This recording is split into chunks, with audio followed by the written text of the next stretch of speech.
Tonight, we're diving into 9 disturbing accounts that reveal how fragile safety becomes when you're truly alone. These stories take us deep into America's most remote forests, places where trails vanish, signals die, and help is no longer an option. What happened in these woods wasn't folklore or urban legend. These are real encounters reported by hikers, hunters, and campers who entered the wilderness expecting silence and found something else waiting for them. Unexplained lights moving between the trees, voices calling out where no one should be, shapes that stalk just beyond the edge of sight. Incidents so unsettling they were quietly logged by park rangers and law enforcement, then left without explanation.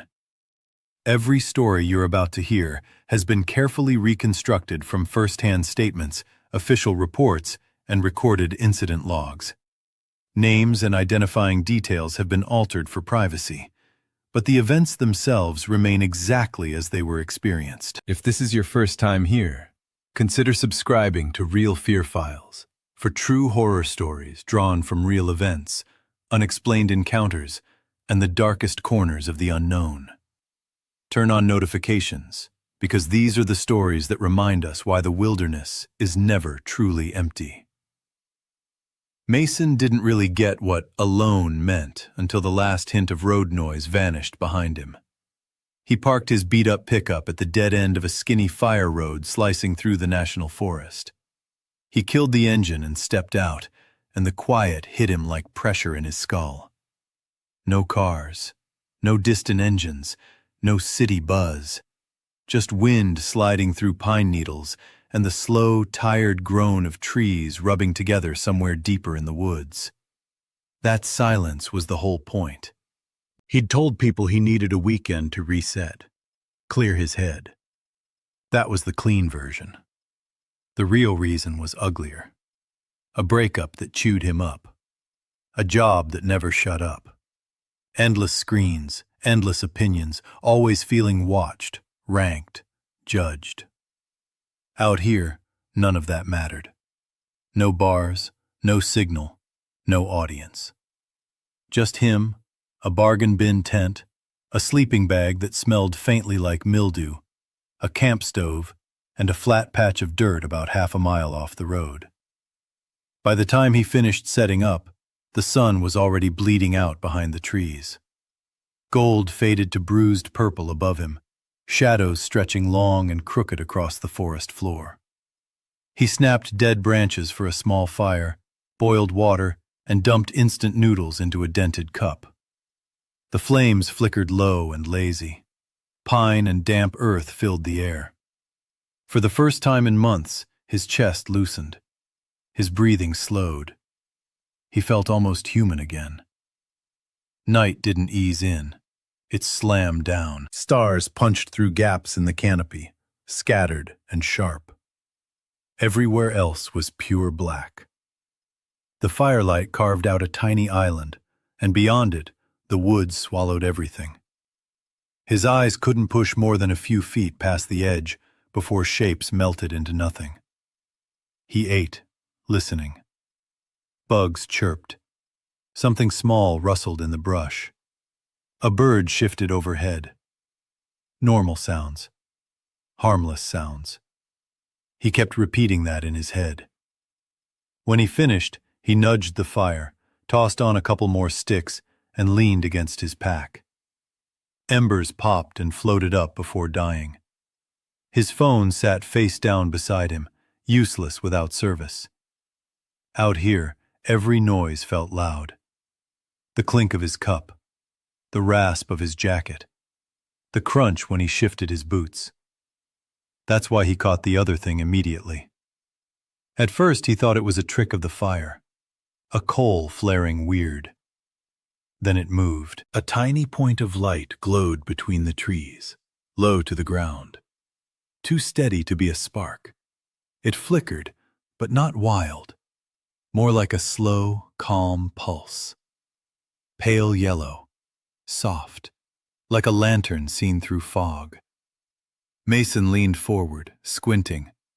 The light stayed put, maybe 30 yards out, just past the tree line. He told himself it was another camper, a hiker with a headlamp, a ranger doing a night check. But the angle felt off. He'd scouted the area before sunset. There was nothing that way. No trail, no road, no marked sites, just thick forest. "Hey!" he called. His voice sounded thin, swallowed by the dark. No answer. The light didn't sway like someone walking, didn't bob. It just hovered, waiting, calm, right at the edge of his firelight. He watched it for a full minute, expecting it to turn into something normal. It never did. Finally, he shook his head and looked away. Woods mess with your depth perception. Light does weird stuff at night. People say that all the time. And if it was a person, they'd yell back. Staring at it wasn't going to help him sleep. Still, his arms prickled. The back of his neck tightened like something had brushed past it. He let the fire burn lower, crawled into his tent, and zipped it shut. The nylon walls turned the world into a dim orange blur from the dying fire outside. He stayed dressed, slid into his bag, and focused on breathing. In, out. The tent felt thin, fragile, like paper between him and an endless black ocean. He woke up without knowing why. The fire was down to a red scar of coals. The air inside the tent was cold enough that his breath fogged. He lay still, listening, trying to figure out what had dragged him out of sleep. Then he saw it. Not a sound, a color. A sick, pale glow seeped through the tent wall to his left. Wrong color, wrong place. It pulsed once, slow and deliberate. Like breathing. Mason rolled onto his side, staring at the fabric. The glow wavered, then steadied. A hazy circle, about the size of his hand.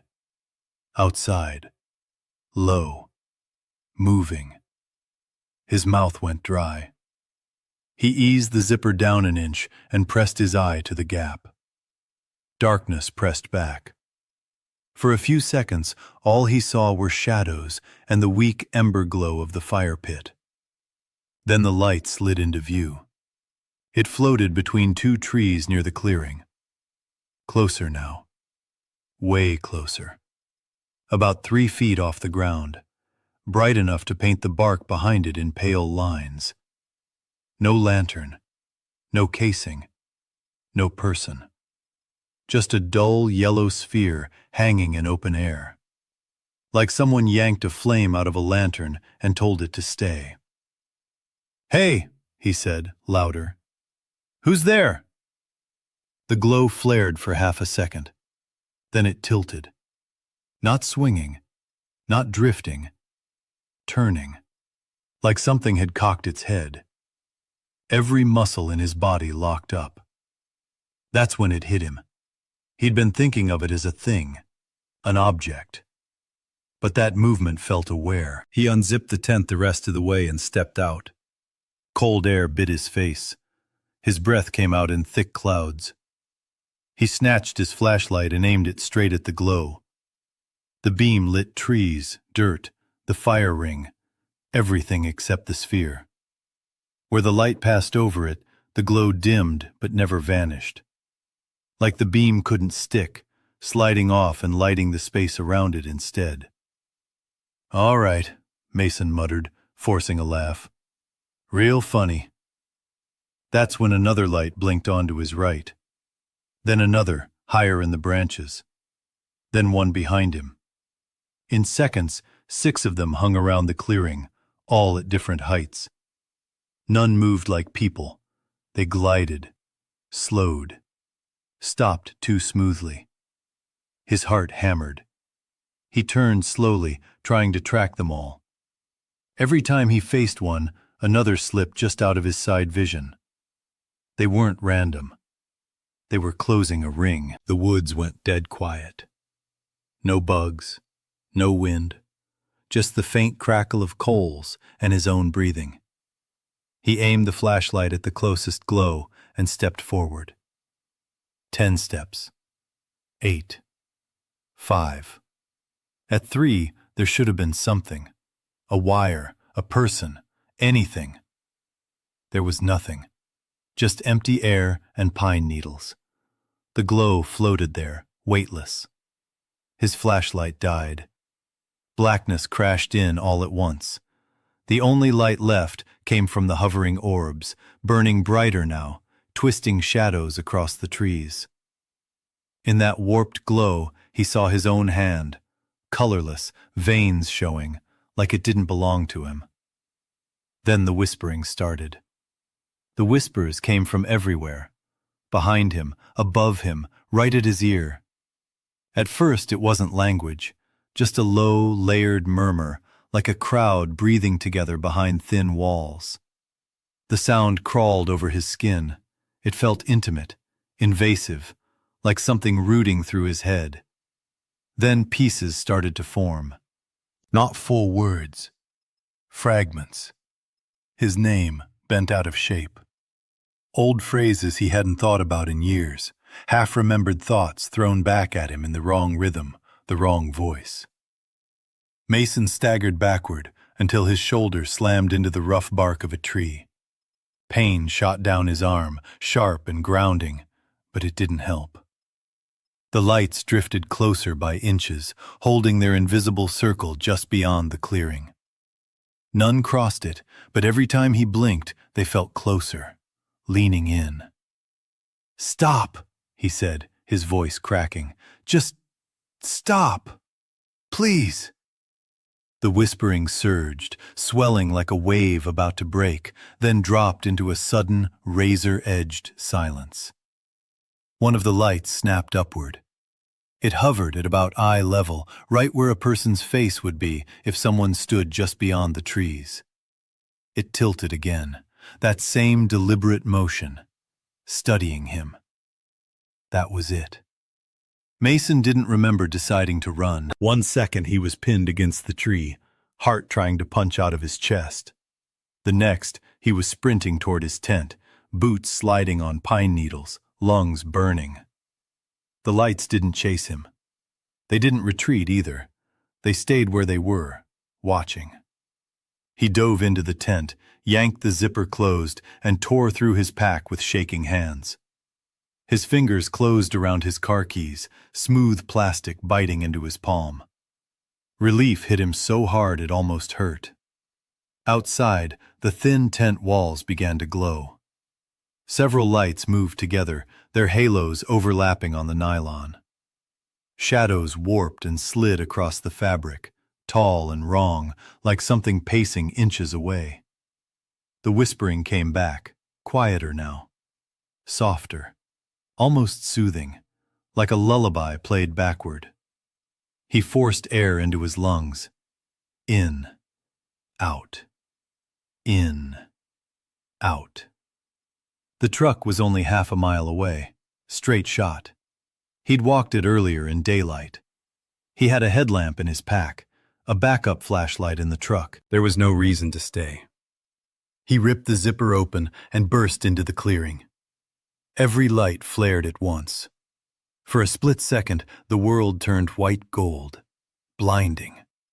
He threw his arm over his eyes, feeling a pressure like standing too close to an open oven. Not heat. Weight. Presence. Something massive and uncaring looming just beyond sight. When his vision cleared, the lights had pulled back. They hovered at the tree line again, motionless, making room, letting him go. Mason didn't hesitate. He grabbed his pack and left everything else. Tent, stove, food, gone. He bolted through the trees opposite the thickest cluster of lights, crashing through brush, branches slapping his face and arms. Behind him, the whispering rose again, braided with a sound that almost sounded like laughter. The walk back felt endless. Without a flashlight, he tripped constantly. Roots snagged his boots. Loose dirt sent him sliding. Twice he went down hard, skinning his palms raw, but he scrambled up every time and kept running. The woods felt wrong. Shadows shifted where they shouldn't. The darkness seemed to lean inward.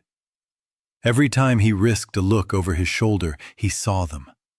Not close, not gaining, following. A loose swarm of lights drifted between the trees, moving like a school of fish or a flock of birds underwater. Smooth, coordinated, alive in a way that made his stomach knot. When he finally burst onto the fire road and saw the dark shape of his truck, his legs almost gave out. He fumbled the keys twice before getting the door open, threw himself inside, slammed the lockdown. The cab smelled like dust and old coffee. Familiar. Safe. The relief hit so hard his eyes burned. He jammed the key into the ignition. Nothing. For one endless second, the engine stayed dead. Then it coughed, sputtered, and roared to life. The headlights snapped on, blasting twin beams through the trees. In that harsh white glare, the forest looked normal again. Just trunks, branches, dirt. No lights, no shapes. He put the truck in gear and drove. He didn't check the mirrors, didn't look back.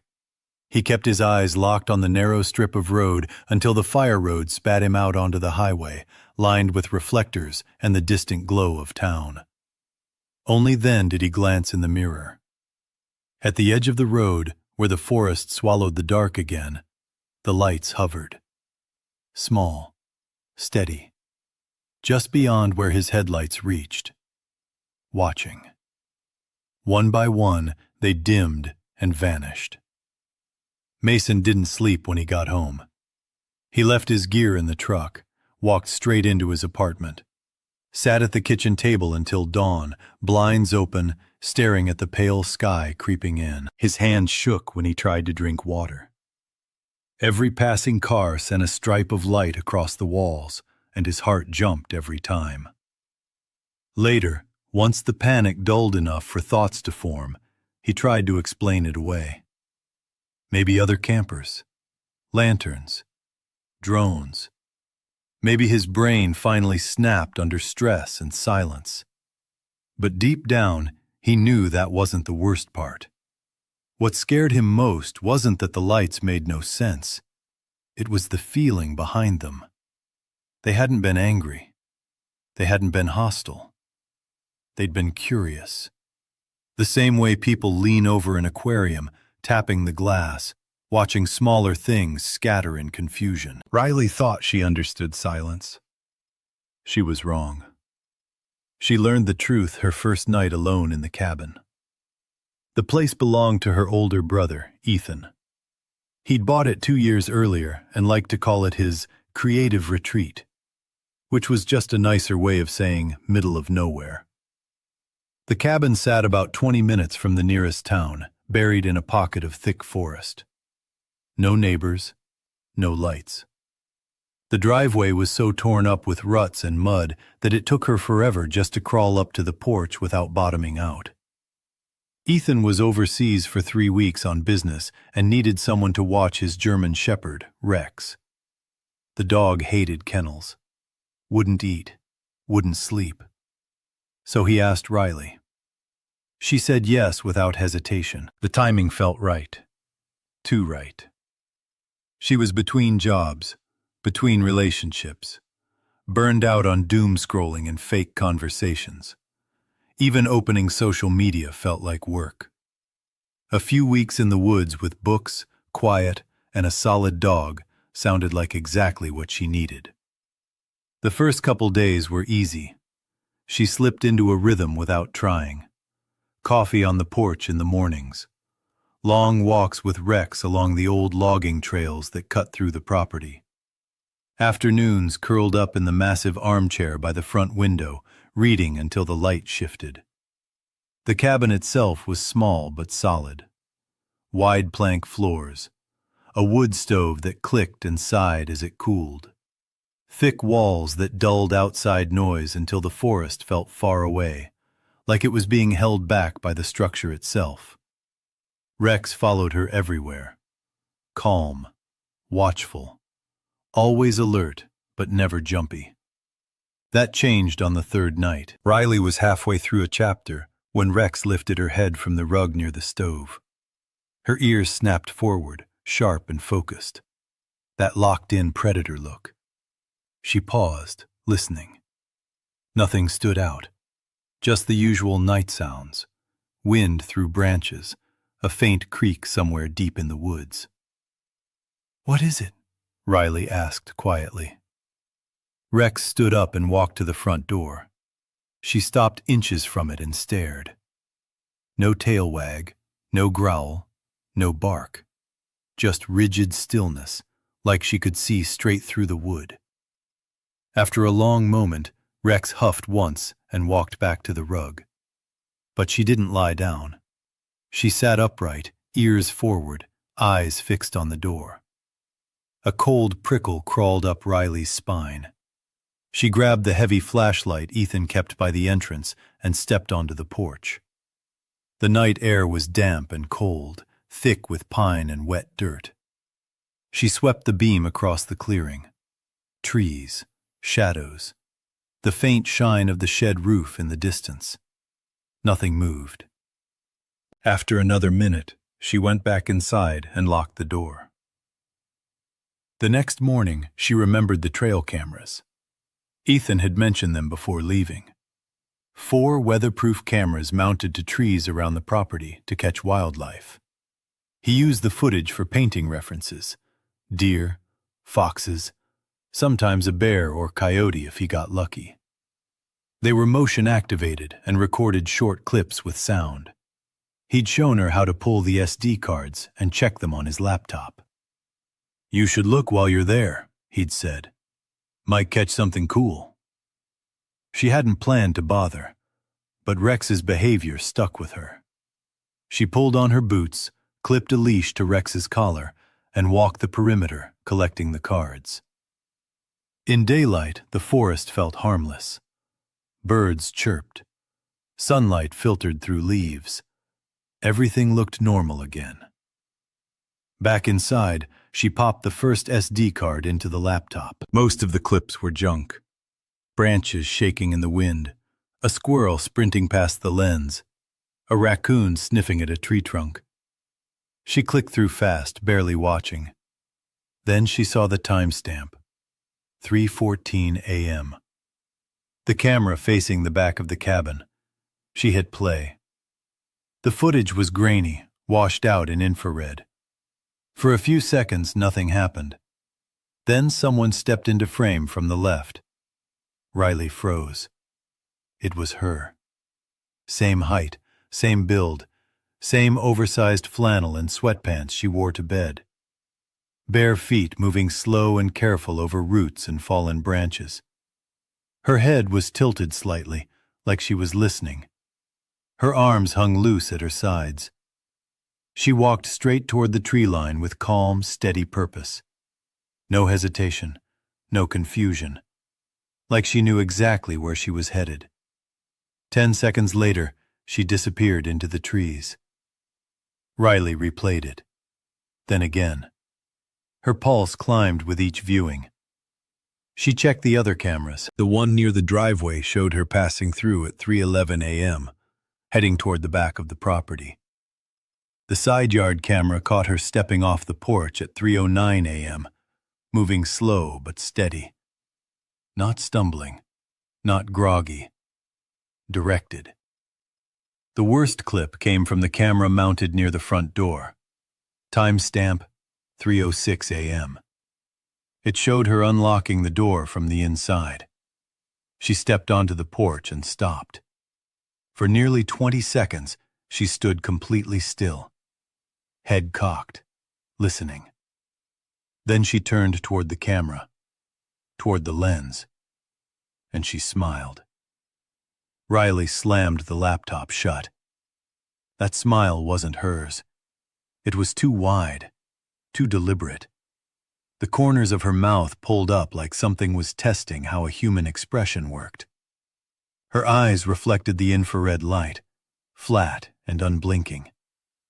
She sat there, breathing shallow, trying to steady herself. She remembered going to bed around 11, reading for a bit, falling asleep with Rex curled at the foot of the bed.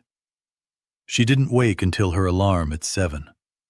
Her feet were clean, her clothes spotless. The door had been locked when she came downstairs. She told herself it had to be a glitch, bad timestamps, camera malfunction, sleepwalking maybe, except she'd never done that in her life. Still, she knew what she saw in that smile. That night, she locked every door and window. She shoved a chair under the front door handle, another under the back. She kept Rex close, one hand resting on the dog's head as she tried and failed to read. The sun sank slow, gold to orange to deep purple. Then the forest disappeared into black. By 10, the adrenaline finally wore her down. Riley went upstairs, changed into clean clothes, and checked the locks again. Front door, back door, windows, all of them solid. She left the bedroom door cracked, just enough to hear anything downstairs. Her phone sat on the nightstand. Rex climbed onto the bed and settled at her feet with a low sigh. Riley closed her eyes and tried to sleep. She woke to the sound of the front door unlocking. Her eyes snapped open. Her heart slammed so hard it hurt. The room was pitch black except for a thin slice of moonlight leaking through the curtains. She stayed perfectly still, barely breathing, praying her brain was messing with her. Then it happened again. The slow, deliberate slide of the deadbolt. The quiet creak of hinges. Bare footsteps on the porch. Rex lifted her head but didn't bark. She stared toward the bedroom door, muscles tight, ears locked forward.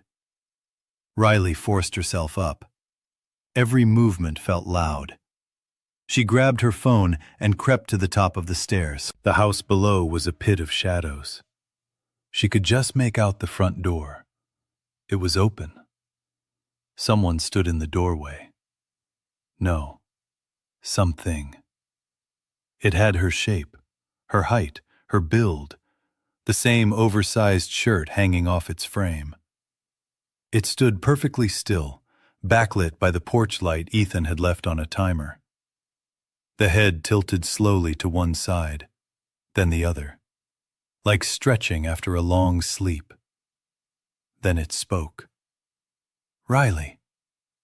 The voice was hers, same pitch, same cadence.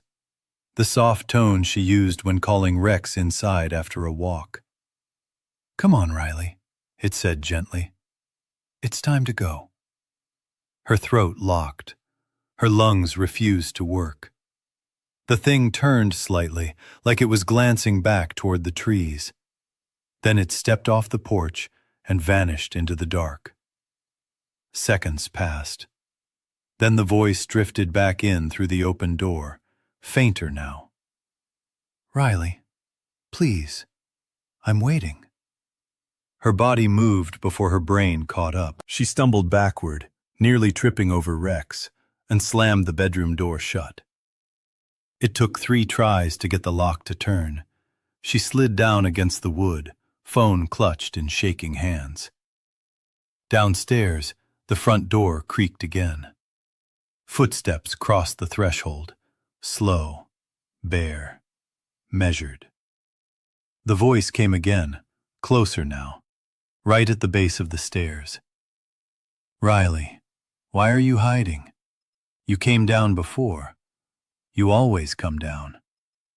She bit her knuckles to keep from screaming. Rex let out a low growl, deep, dangerous, a sound Riley had never heard from her before. The dog stepped in front of the door, hackles raised. The footsteps started up the stairs. One step, pause. Another step, pause. "I've been calling you for so long," the voice said. Now it sounded wrong, like two recordings layered just out of sync. "You hear me every night. You always follow. Why are you stopping now?" Riley tried to dial 911. Her hands shook so badly she kept hitting the wrong numbers. The steps reached the top of the stairs. A shadow slid under the door, blocking the thin line of hallway light. "Open the door, Riley." She pressed harder against the wood, like her body could somehow reinforce the lock. Rex barked once, sharp, furious, teeth bared. The doorknob turned. It rattled, tested the lock, then went still. The shadow didn't move. For a long, awful stretch, there was nothing but silence. Then the voice spoke again, cold, flat, curious. "You weren't supposed to see the cameras." Tears blurred her vision. She forced herself to breathe, forced her fingers to work. She unlocked her phone and dialed Ethan. It rang once, twice, 3 times. On the 4th ring, he answered, groggy and irritated. "Riley, it's like 5 in the morning here." "Something's in the house," she whispered. "It sounds like me. It's pretending to be me. I don't know what to do." Silence. Then his voice snapped sharp and alert. "Where are you right now?" "Upstairs, bedroom, door's locked. It's outside." "Don't open the door," he said. "I'm calling the police. Stay on the line." She heard movement, sheets rustling, him talking to someone else. Outside the bedroom, the presence shifted. The shadow pulled back. Footsteps retreated down the hall. Slow, unhurried. Then down the stairs. The front door creaked open, then shut. Riley stayed frozen, phone pressed to her ear, while Ethan coordinated with local police. Rex stayed tense, but stopped growling. Eventually, sirens wailed up the long driveway. The officers found the front door unlocked and open. No forced entry, no footprints, no sign anyone else had been inside. When Riley showed them the footage, their expressions changed. An older deputy watched the clip of her smiling at the camera 3 times. "Ma'am," he said carefully, "have you ever sleepwalked?" "No, never." He nodded. "We'll file a report, but if I were you, I wouldn't stay here tonight." She left within the hour. 2 weeks later, when Ethan returned, they reviewed the footage together. Every night she'd stayed there, the cameras caught her leaving between 3 and 4 in the morning, walking into the woods, returning just before dawn. She remembered none of it. Ethan sold the property 6 months later. Riley knew why. The last night's footage showed something else. A figure stood just beyond the tree line, watching the cabin. It was her height, her shape, her clothes. But she had already left. Caleb always hunted solo. When people asked why, he'd shrug and say he liked the quiet. Said he focused better without someone whispering in his ear or tapping a thermos against a tree stand. That wasn't a lie, but it wasn't the whole truth either. The woods were the one place he didn't feel like he was screwing something up. Out there, the rules were clean and simple. Watch the wind, respect the land, take the shot only if it's right, deal with what you kill. No boss, no expectations, just survival and skill. It was mid-October when he rolled into the national forest before sunrise. His truck crunched to a stop at the same gravel pull-off he'd used for years. Bow in the back, pack ready, climbing sticks strapped tight. A cold front had swept through overnight, biting just enough that his breath puffed white when he stepped out.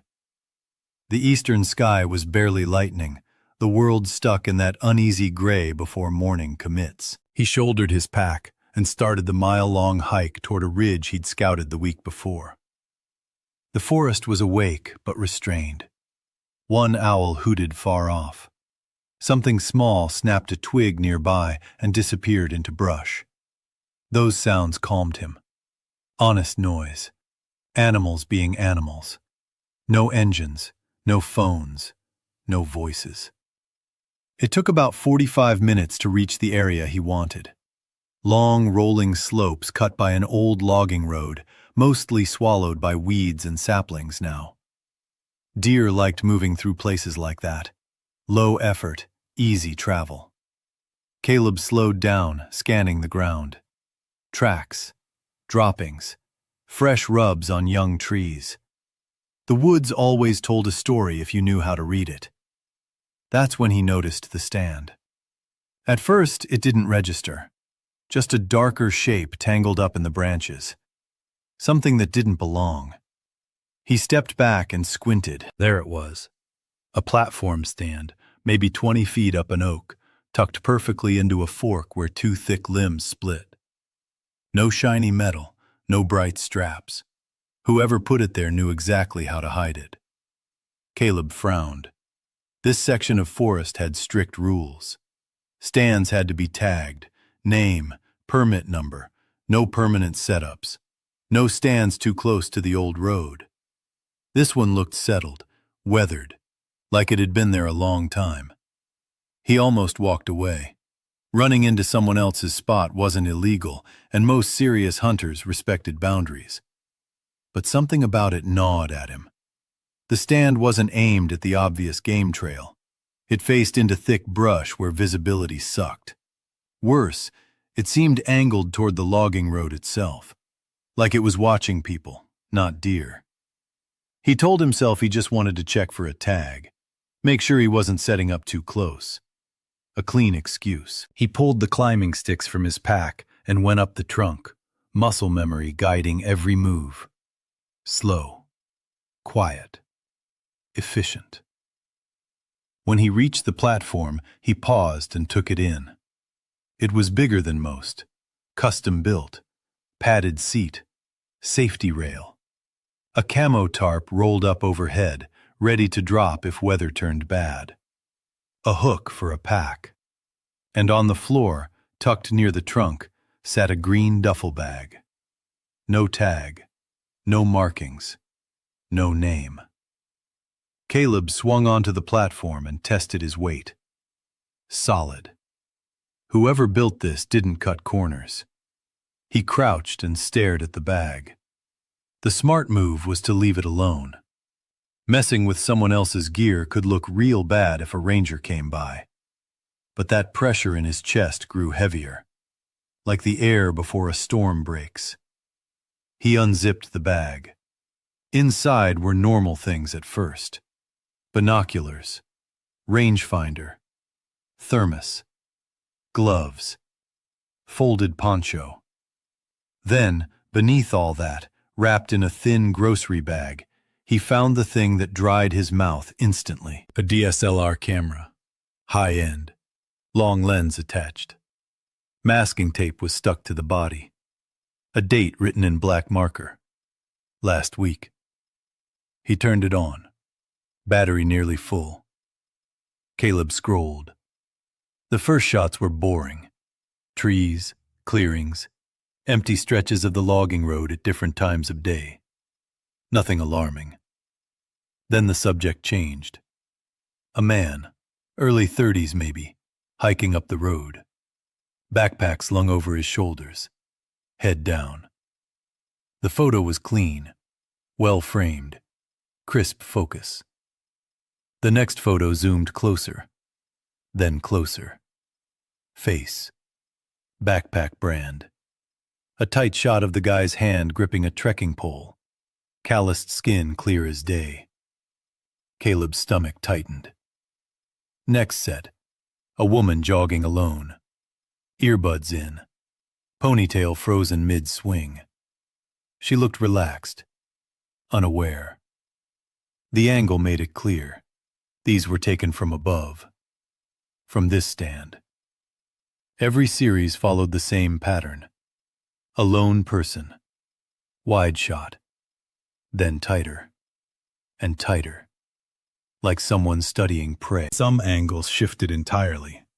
Shots taken from ground level, from behind trees, from closer than felt safe. There were dozens of people, all alone, all oblivious.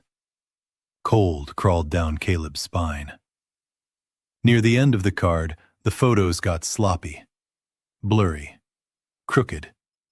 Faces half cut out of frame, like the photographer was moving fast. One series showed a teenage boy carrying a fishing rod, walking off the road toward a narrow trail. First photo caught him waist up. Next cut him at the chest. Last image barely caught the back of his neck and hair at the bottom edge, like the camera had been lifted while rushing forward. Then nothing. No more photos of him. Caleb backed out to the thumbnails. More series ended the same way. A person heading into the woods. A final, close, messy shot. Then nothing else. He told himself it didn't prove anything. People wandered off trails all the time, took breaks, followed creeks. But he'd seen the missing posters at trailheads. Enough of them. At the bottom of the bag, under a folded flannel, he found a small spiral notebook. The first pages looked normal. Dates, weather, animal sightings. Halfway through, the tone changed. Lists, dates, locations, descriptions, age, gender, gear, vehicles, parking spots, notes about habits, arrival times, headphones, phone use, awareness. Some entries had a word circled at the bottom. Promising. Caleb snapped the notebook shut, heart pounding. His palms were slick with sweat despite the cold. Someone had been cataloging people, studying them, marking some as more than just interesting. And they were doing it out here, where no one hears you scream. He zipped the bag closed and stayed crouched, listening. That's when the thought hit him. If the bag was here, if the stand was this well kept, whoever owned it might not be far away. Caleb lifted his head slowly and listened. The forest answered like it always did. Wind sighing through leaves, a squirrel chattering somewhere uphill, a woodpecker tapping in the distance. Normal sounds, harmless sounds. Still, the feeling wouldn't let go. That crawling sense along his neck, like unseen eyes pressing into his back. He thought about the bag again, about how clean everything looked, about how recent the dates were. This wasn't abandoned, this was active, which meant the person who built this stand could be nearby, watching, maybe already aware someone was up in their tree. Caleb's bow leaned against the safety rail, right within reach. The logical part of his brain ran through options fast. Take the bag and notebook, climb down. Walk out calm and steady. Don't run, don't panic, don't look like prey. He slid the duffel's strap over his shoulder, slung his bow, and eased himself onto the top climbing stick. Metal creaked softly. The sound hit his ears like a gunshot. He froze mid-movement, heart slamming so hard it shook his chest. He waited, counted breaths, listened for anything. Footsteps, coughing, a branch snapping under weight. Nothing. Just wind. He continued down, slow as gravity would allow. Every shift of weight felt loud.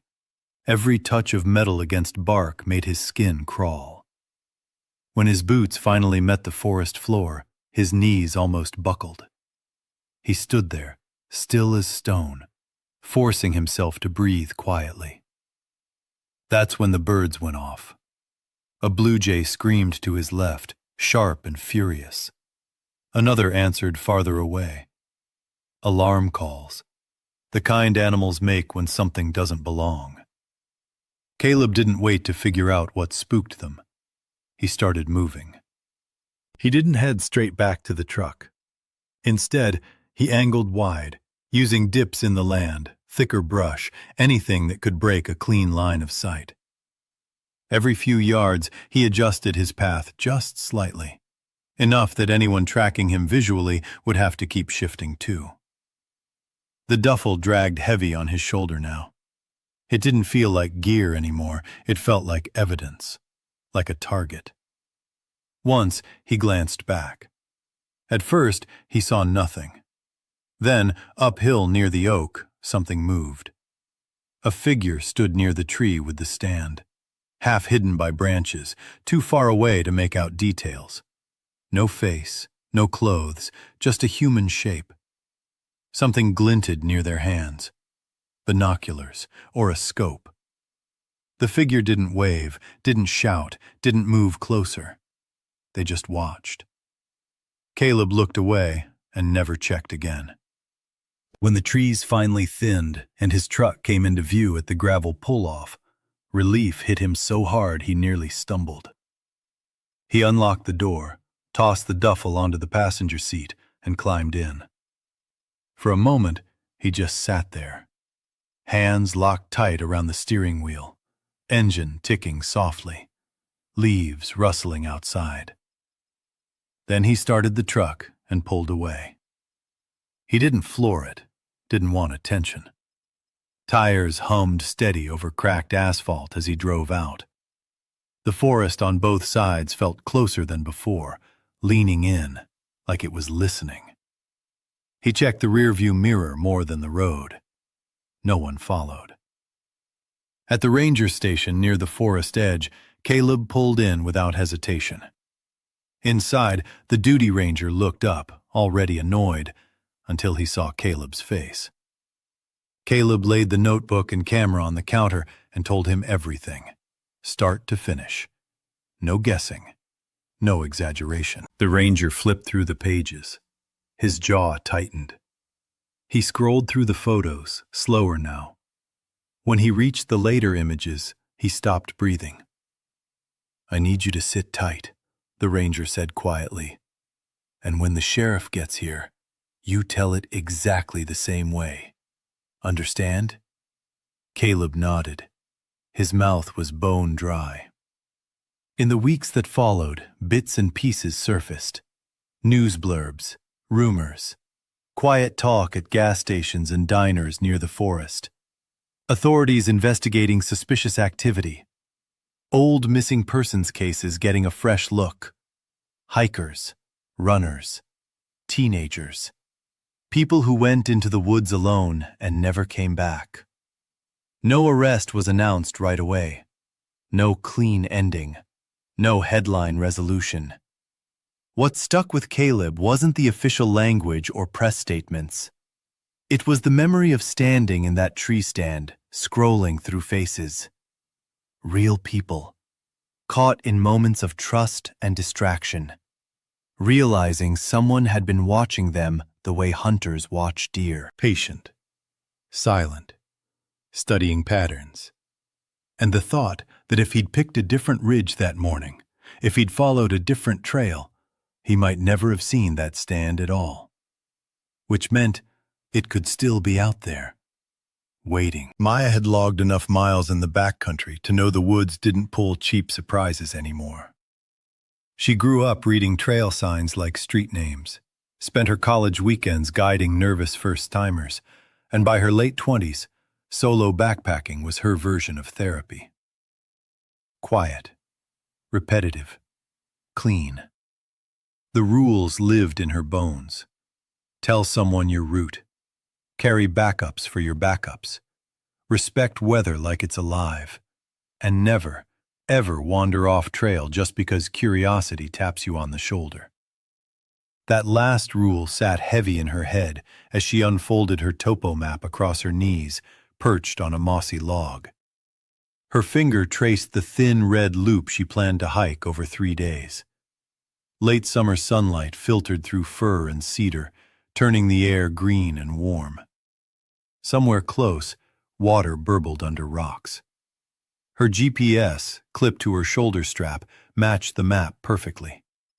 She was exactly where she should be. The guidebook mentioned an old fire road intersecting the trail a few miles ahead.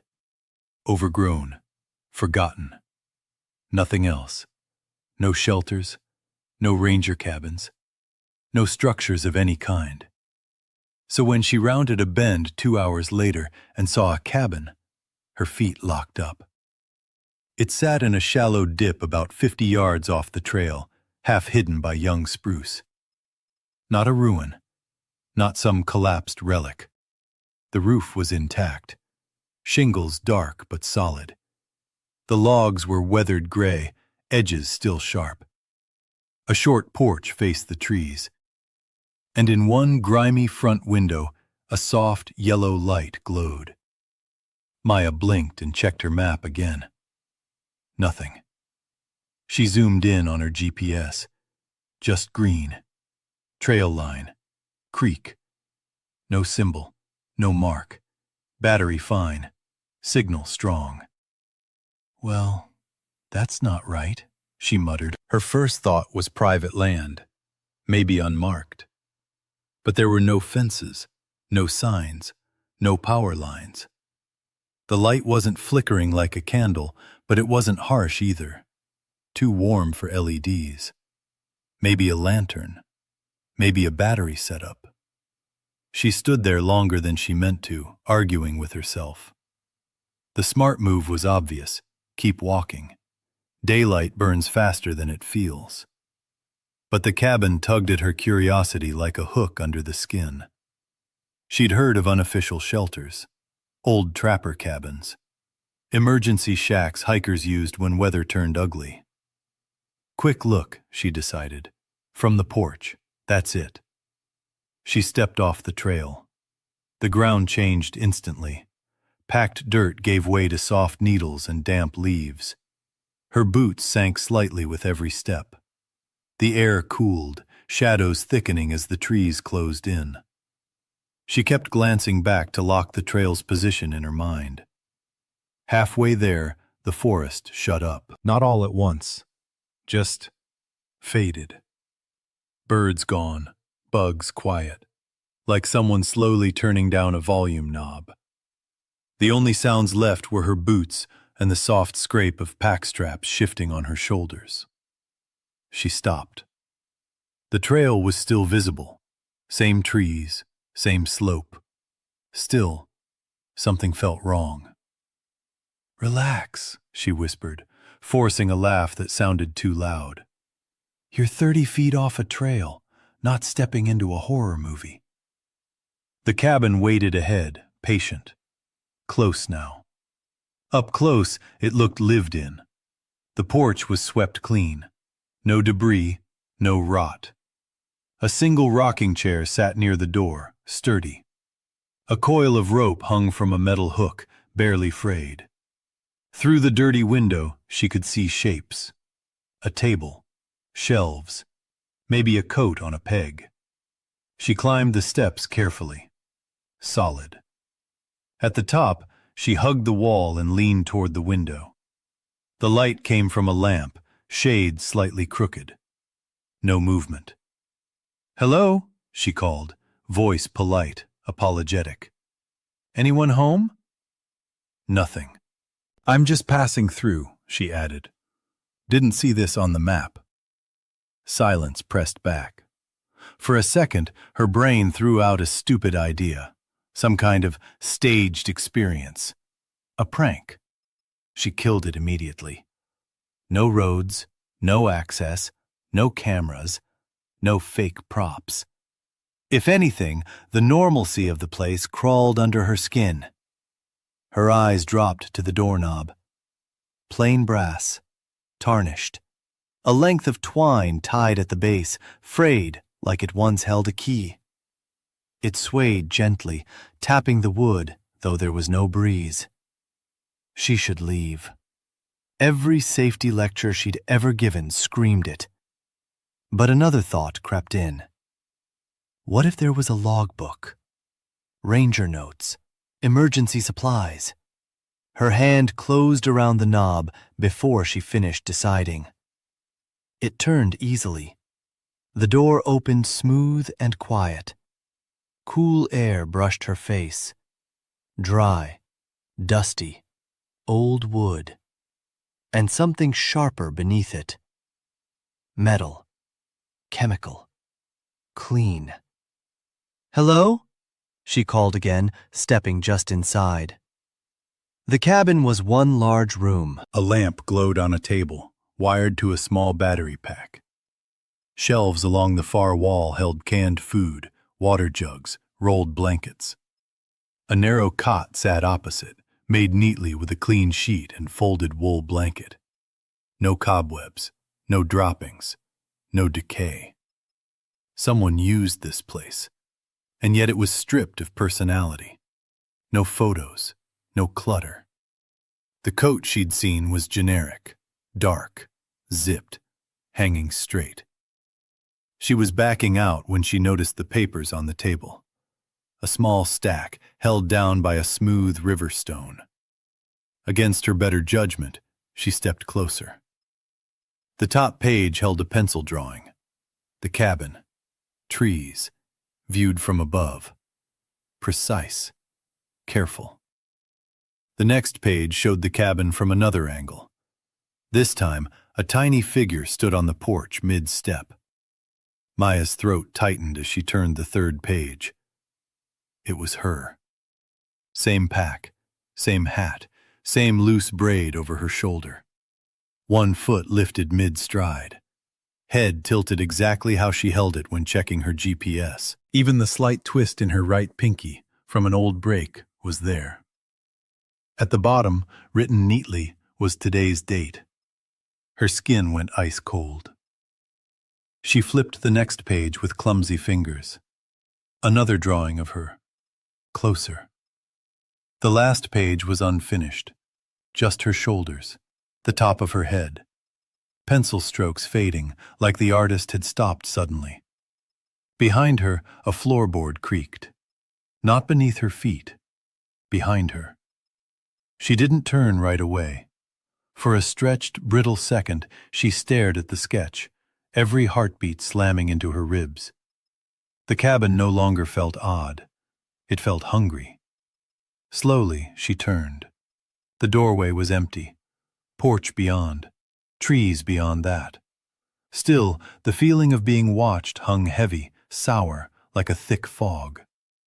The air seemed denser, harder to draw in, as if every breath carried weight. "Okay," she muttered, voice trembling. "You've seen enough." Maya stepped back toward the door, eyes darting to every shadow, every corner. Nothing shifted. The lamp hummed faintly. The cot's shadow stayed still. The coat on the peg hung motionless. She hesitated, then reached out and flipped the lamp off. Darkness swallowed half the room instantly. The window dimmed, dull and lifeless. The bulb ticked softly as it cooled. A thought slid into her mind. Wrong. Unwanted. How had the lamp been on before, if no one was here? She pulled the door closed behind her, pressing it firmly, resisting the urge to slam it. The forest met her with the same unnatural hush she had noticed before. The trail glimmered faintly through the trees, a brown ribbon she suddenly needed more than she could explain. Maya moved toward it fast. Not quite running, not strolling either. 10 yards out, something shifted. Not a sound this time, but a pressure, like stepping through a threshold she couldn't see. Her ears popped. The air warmed slightly.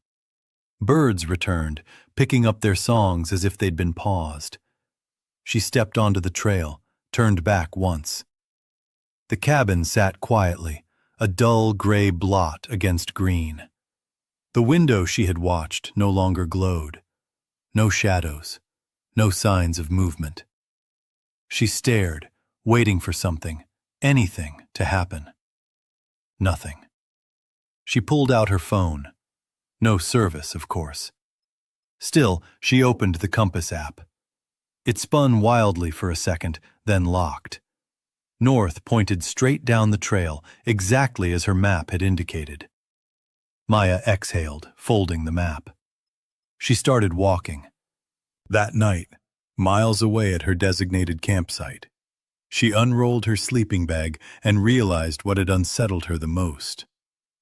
The path between the cabin and the trail felt different. Shorter somehow. Quicker than when she had arrived. The distance seemed compressed. Trying to remember the details, the slope, the tree twists near the porch, the exact placement of branches, she found the memory slippery, like oil on water. Details refused to stay fixed. Something didn't want them remembered. A week later, back home, she pulled up satellite imagery online. Zoomed into the coordinates her GPS had logged. She found the creek, the ridgeline, the faint trace of the old fire road. The cabin? Gone. There was one thing that made her skin crawl. Comparing imagery from 2 years ago to last year, a patch of denser shadow appeared where she remembered stepping off the trail. Not a structure, not a shape. Just a dark smudge between trees that hadn't been there before. She shut the laptop. She never hiked that loop again. When friends asked why she never mentioned the drawings, the unfinished sketch of her face, she gave a vague shrug, said she wanted to explore other trails. She didn't tell them about the feeling of being measured, catalogued, studied by something she never saw, something maybe still out there, watching. Sometimes, when she wandered alone in other woods, her mind would drift. A flicker of movement high in the branches, the sense of eyes tracking her from just out of sight. And she would quicken her pace, repeating the same mantra over and over. Stay on the trail. Don't look too closely at what's watching from the edge. The memory of that cabin, of the unfinished sketch, lingered in her mind, like a shadow that wouldn't leave. Every step outside, every brush of wind, every creak in the woods reminded her. Some places aren't meant to be seen. Some things aren't meant to be known. And sometimes, curiosity doesn't just get you lost, it gets you noticed. Maya never forgot the quiet weight of those drawings, the way the cabin seemed to breathe around her, the way the forest itself conspired to erase her path. Even years later, walking through safe, crowded parks, she sometimes caught that same feeling. Tiny, sharp, like the brush of eyes she couldn't see. The woods had always been her refuge. Now, she understood, there were parts of it that didn't forgive. Parts that watched, calculated, and waited. And she had brushed too close to them. Every hiker carries that thought quietly in their mind. The forest is vast, but not empty. And sometimes, the emptiest places are the ones with the most eyes. Maya never returned to that trail. She didn't need to. The memory, the sense of being measured and mapped, the unfinished drawing of herself frozen mid-step, followed her everywhere. The lesson wasn't survival or direction-finding. It was deeper, colder. Some paths you walk. Some observers never leave. Even when the sun shines, even when the birds return, some parts of the woods remember. And they don't forgive. Maya kept her distance after that, sticking to marked trails, crowded parks, any place she could see everyone around her. But the flicker in the corner of her mind never fully went away.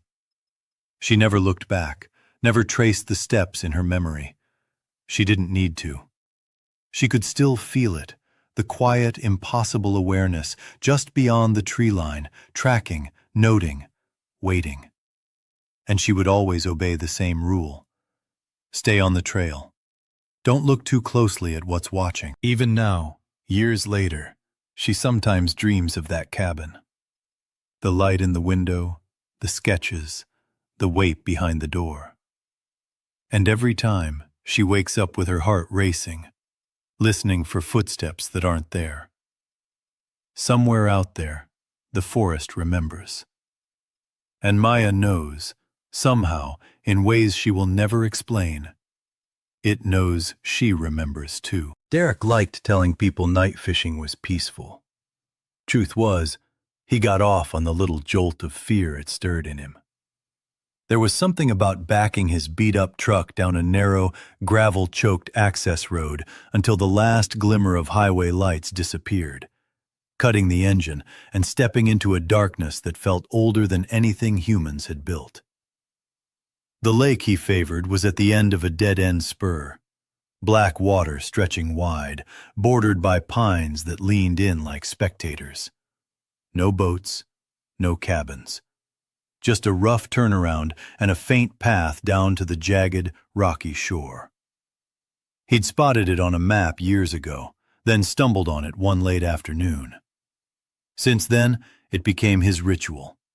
Grind through the work week, then escape Friday night into this private slice of shadow.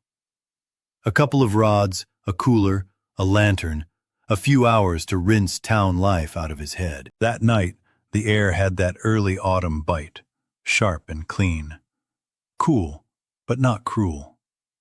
Stars pricked the sky like tiny white knives as he killed his headlights, letting his eyes adjust. The tree line across the lake was a jagged black silhouette against the dimming sky. Crickets chirped, a splash echoed, a fish chasing bugs at the surface maybe. Derek grabbed his gear from the truck bed, locked the doors out of habit, and followed the thin path down to the shore. The lake unfolded, a slick black mirror. He plopped his tackle box on a flat rock, wedged 2 rods into forked sticks, and lit the lantern low so it only threw enough light to work by without wrecking his night vision. For an hour, nothing freaky happened. Hooks baited, lines cast, soft hisses as they cut air. The lantern's halo carved a little circle of golden safety. Beyond it, the world was suggestion. Darker shapes of trees, a lighter strip of sky, silver flashes where a small wave caught starlight. He let himself relax, shoulders nodding with each slow retrieve. Then it hit. First a feeling, then a sound. His attention kept snagging on the tree line behind him, like some half-forgotten itch in his brain. Cast. Wait. Glance over the shoulder. Something about the darkness had shifted. Every time, only trunks and branches stacked in layers. Shadows swallowed the forest floor.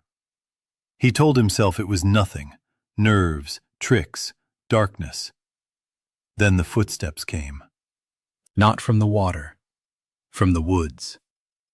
Steady, measured, just beyond the lantern's reach. No frantic rustle of a raccoon, no hopping deer. These steps had weight. Each ended with a faint grind, stones shifting under something heavy. Derek froze, hand on the reel. The steps matched his stillness. For a long beat, all he could hear was the lantern's hiss, the soft slap of water against rock. Throat dry, he forced himself to speak. "Anyone out there?" His voice thin. Nothing. The footsteps didn't resume. The forest stayed indifferent, a serrated wall of black. He waited 30 more seconds, then turned back to his lines. His brain raced, making excuses. Deer. Bear. Some late-arriving fisherman down the access road. Water makes sound funny. He rebaited a hook, hands steadier than he felt, cast, watched the line vanish into the dark. 12 seconds later, the step started again. Rhythm undeniable. One step, pause, repeat. A biped, not an animal. What made him queasy wasn't the direction. It was how the sound mirrored him. Shift a foot, a step followed from the trees. Clear throat, step echoes. Reflexes screaming, Derek raised the lantern, brushed his palms on his jeans. "All right," he barked louder. "If somebody's screwing with me, joke's over." Silence. His arms prickled. He set the lantern on a taller rock for reach, grabbed his flashlight from the tackle box. White cone cut through the dark. Swept along the tree line. Trunks, bracken. Nothing. No glinting eyes. Then, a movement at the edge of the beam. 7, maybe 8 feet up, tucked between trunks. At first, a branch swaying? Wind nearly still. The shadow detached slowly, resolving into a tall, narrow silhouette pressed against trees. Not quite human. Proportions off. Limbs too long, joints in wrong spots. It crouched, 4 limbs. Then, in one fluid, wrong motion, it straightened, towering above the undergrowth, nearly brushing low branches. The beam shook in his hand but stayed trained. 2 reflective points flared. Eyes? Set too far apart, too high. Pale, glassy. Derek froze. Neither moved. Then it stepped forward. No sound. No lurch. No sway. Weight shifted like water poured into a new mold. Legs bent wrong. Extra angles where none should be.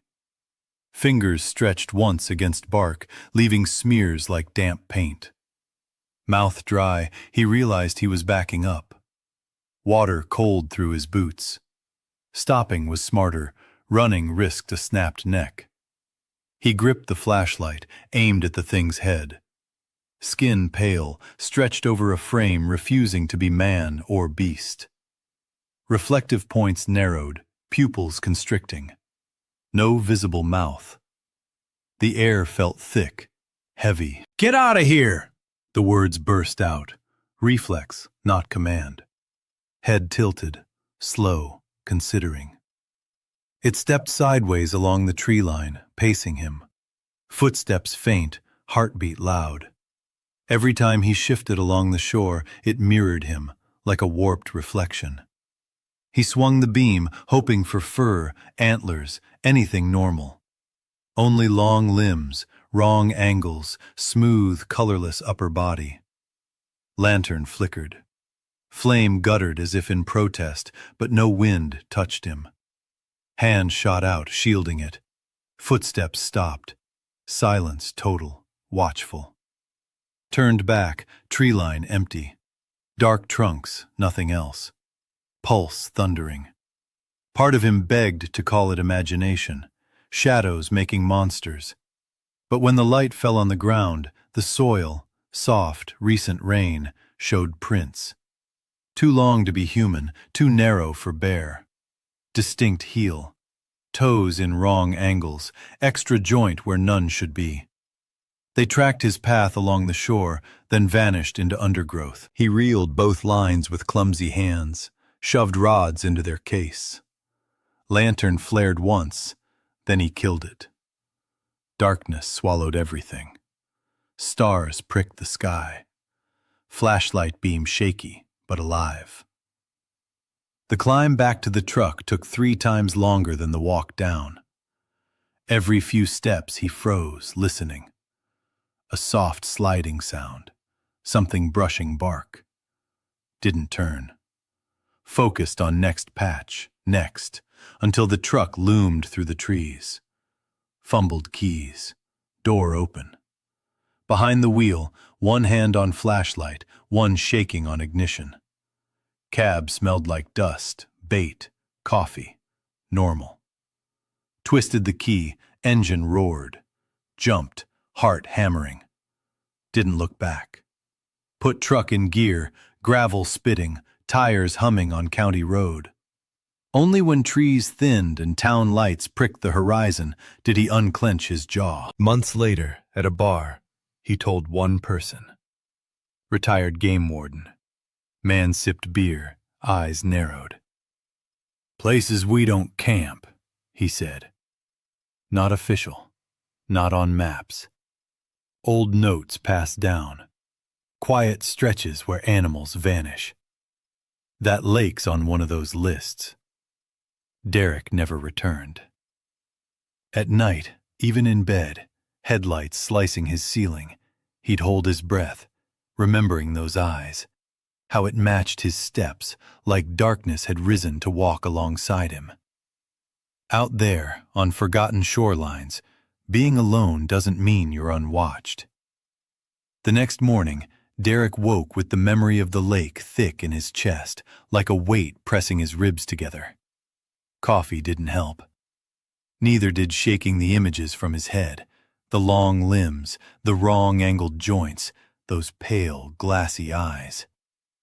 He kept thinking about the prints in the soft soil, disappearing into the undergrowth like the forest had swallowed them whole. He couldn't explain the fear that lingered, the one that made him check the back seat of his truck twice before rolling onto the road. It wasn't just adrenaline. It was something colder, sharper. A sense that the woods weren't just trees and water. They were patient, waiting, and fully aware of him. Days passed, and the memory stayed with him, twisting his thoughts. The office, the honking cars, the coffee lines. They all felt too bright, too loud. At night, every shadow outside his window made him flinch. He thought he saw movement behind the hedges, a bend in a tree, a flash of something tall. He tried to shrug it off. He told himself it was just the memory, just fear replaying itself. But part of him didn't want it to be. That part, the dark itch in the back of his skull, kept whispering that what he saw at the lake wasn't an animal, wasn't human, wasn't even meant to be explained. Weeks later, he found himself scrolling old satellite maps, just looking. He typed in the coordinates the GPS had logged, traced the path along the shore, scanning the dark water in the tree line. Everything looked normal. The curve of the shoreline, the small spur, the thickening pines, all exactly as expected. Nothing out of place, no structure, no creature. Not a hint of the thing that had stalked him. He leaned back in his chair, rubbing his eyes. The prints, though, kept coming back. He could see them clear as day, pressed into the wet soil, angles that defied nature. A single line, tracking his path. Perfect rhythm. His heart beat against his ribs like it wanted out. He didn't try going back. Not for a long time. The idea made his stomach churn. Even thinking about it, visualizing the lantern's glow guttering and the silent pacing along the tree line, tightened his chest. The lake wasn't a place to fish. It was a stage, and he'd been the only actor in a scene with a director he couldn't see. One late night, months later, he caught himself lying in bed, staring at the ceiling. A truck passed on the road outside, headlights slicing across plaster like knives. He held his breath, every instinct screaming that those eyes were somewhere, watching, waiting. And for a split second, he felt the same chill as that night at the lake, that same impression that the darkness had stood, risen, and walked beside him. He imagined the creature pacing in the tree line, matching every step. Not hunting, not attacking, just there. Silent, patient, measuring him, studying him, learning the weight of his footfalls. The thought turned his stomach. Derek never fished that lake again. He told friends he found a new spot, somewhere closer to town, safer, somewhere ordinary. But even when he tried new spots, a part of him stayed on edge.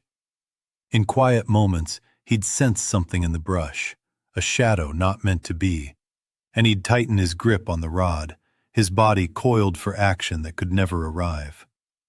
And sometimes, even far away from that water, in a busy bar or a city park, he would catch a flicker of movement just at the edge of his vision, impossible angles, long limbs, pale, glinting eyes. His mind would scream for reason, but another part of him knew. It wasn't imagination. The thing was out there, somewhere, along stretches of forest and forgotten shorelines, waiting, watching, keeping perfect time with anyone foolish enough to step into its dark. Alone didn't mean unwatched, not out here, not anywhere those old woods held sway. Every night, as he drifted off, he could feel it in the rhythm of his heartbeat. That quiet, patient presence pressing against the world he knew. And sometimes, in the deepest dark, he swore he could hear the faint, precise crunch of stones echoing steps he had taken, or would take. A shadow in the shape of him, keeping pace. Always. The memory had scarred him, reshaped him. Derek stopped walking alone at night, stopped fishing in isolated places, stopped trusting the quiet. But the forest didn't care. The lake didn't care. The thing, it didn't care. It only waited. For Derek, the world had split. One side was light, ordinary, bustling with human noise. The other side was dark, patient, full of eyes and angles that refused logic. And he knew, deep down, that there were corners of the world where the rules didn't apply. Places where being alone didn't mean being alone at all. Sometimes, when the memory flared too sharp, he imagined stepping back into those woods, seeing the long limbs detach from shadow, matching him, learning him, pacing him without a word, without a sound. The thought made his skin crawl and his chest tighten. He forced himself to remember the truck, the road, the lights of town. Clung to it like a lifeline, but he knew it had not left the lake. Not really. It was still there, lurking in the deep black water, in the sway of pines, in the spaces between stars. And maybe, one day, he'd be foolish enough to return. One day, he'd step into the dark, and it would rise again, tall and wrong, and walk alongside him. And in that moment, he would understand the lesson he had been forced to learn too young, too sharply. Alone doesn't mean unwatched. Never has, never will. Tessa had almost forgotten how dead quiet her hometown could get after dark. The last 10 years of city life had trained her ears to constant sirens, tires squealing, people yelling into phones that never went silent. Coming back for a week to help her mom after a minor surgery felt like hitting pause on the world. Once the sun dipped behind the rooftops, the streets emptied. The nearest all-night store was a solid drive away, and past the last houses, the hills climbed into that dense, whispered-about stretch of woods everyone in town half feared. Pine Hollow. The name sounded sweet, harmless, until you knew better. On her second night, dishes washed and her mom snoozing in front of the TV, Tessa found herself on the back porch, staring at the black line of trees marking the yard's edge. Crickets skittered in the grass, a dog barked somewhere down the street, and the air smelled of cut grass mixed with far-off wood smoke. Without thinking too hard, she grabbed a light jacket and her small flashlight, slipped out the side door, and started down the old dirt path toward the woods. Her mom would have said something if she'd seen her. Don't wander after dark. But Tessa was 30, not 12. The legends she'd swallowed as a kid felt like that now. Just stories. Still, as the yard lights winked out behind her and the trees leaned in, she could almost hear her grandfather's voice. "You can wander the hollow trails in daylight," he'd say. "Fine. But if you hear whistling at night, don't answer. And for God's sake, don't follow." Back then, it made her stomach tingle with excitement. The Whistler of Hollow Creek, everyone called it. A story about something living along the thin, twisting stream that sliced through the woods.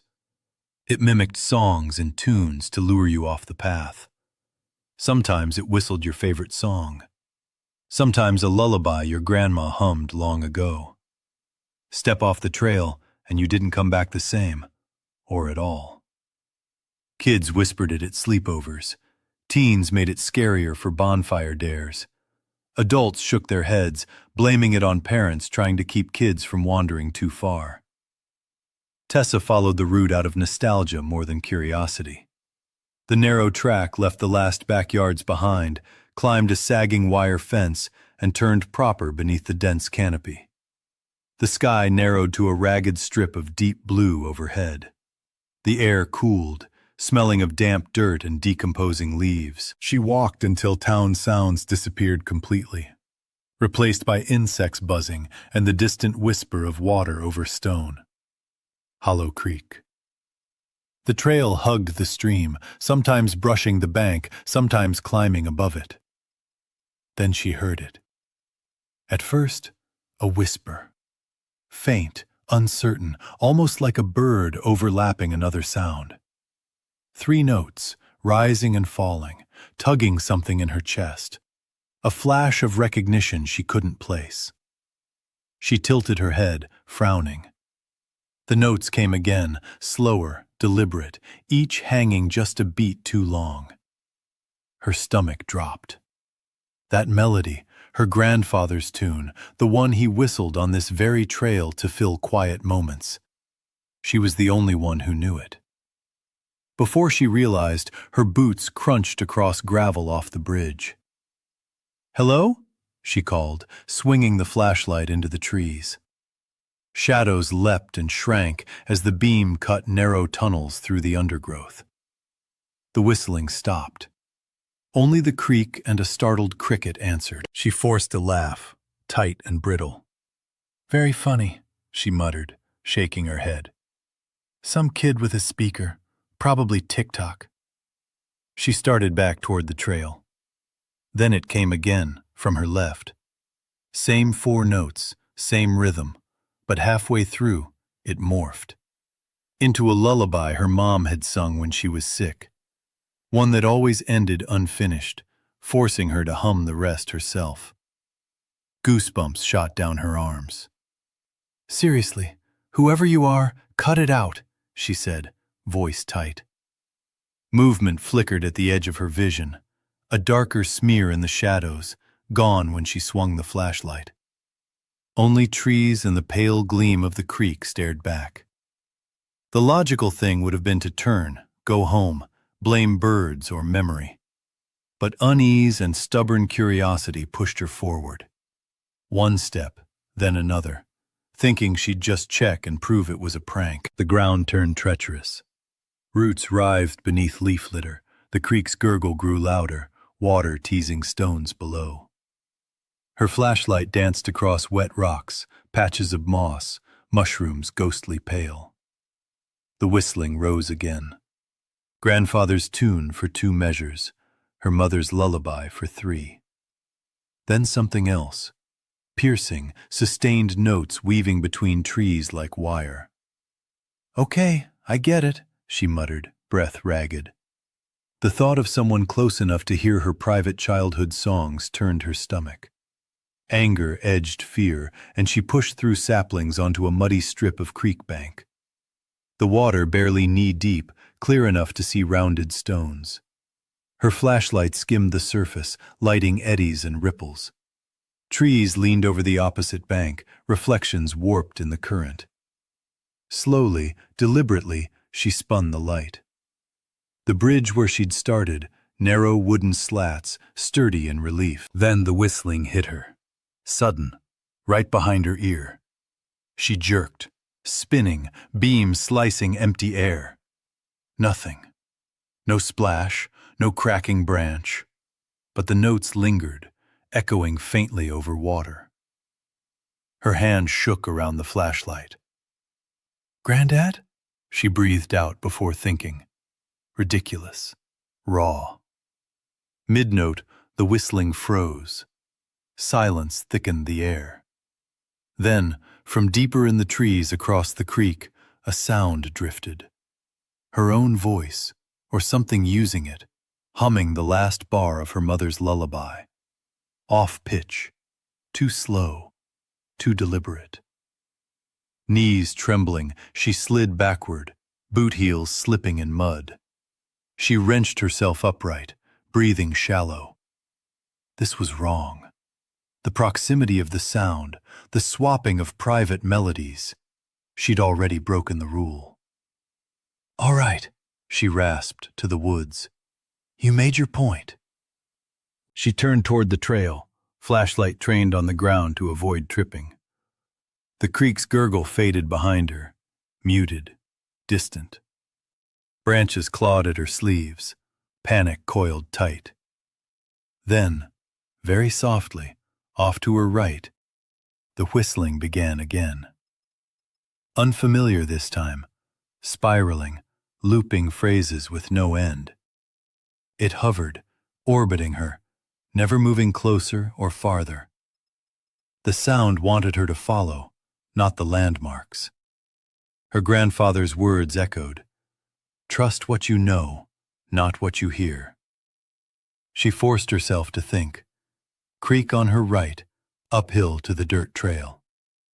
She shut the flashlight briefly, letting the dark settle. Sky overhead, faint light breaking through branches. Creek murmuring stronger that way, whistling, trying to coil around it. "Nice try," she muttered, heading toward the water, ignoring the notes. Roots gave way to damp stones, creek vibrations thrumming through her. Flashlight snapped back on. Creek 10 feet ahead. Opposite bank, trees looming, reflections rippling. Between blinks, she thought she saw a shape. Denser darkness, shoulder tilt, head, then branches. The whistling stopped. Electric silence fell. She pivoted, flashlight scanning the bank to the bridge. Solid, familiar. She climbed onto the trail and didn't look back. Only when yard lights flickered through gaps, her mother's house at the trail's end, did faint whistling drift up the hollow. Unfamiliar now, disappointed, taunting. She didn't tell her mom. "Quieter than I remember," she said, letting it slide.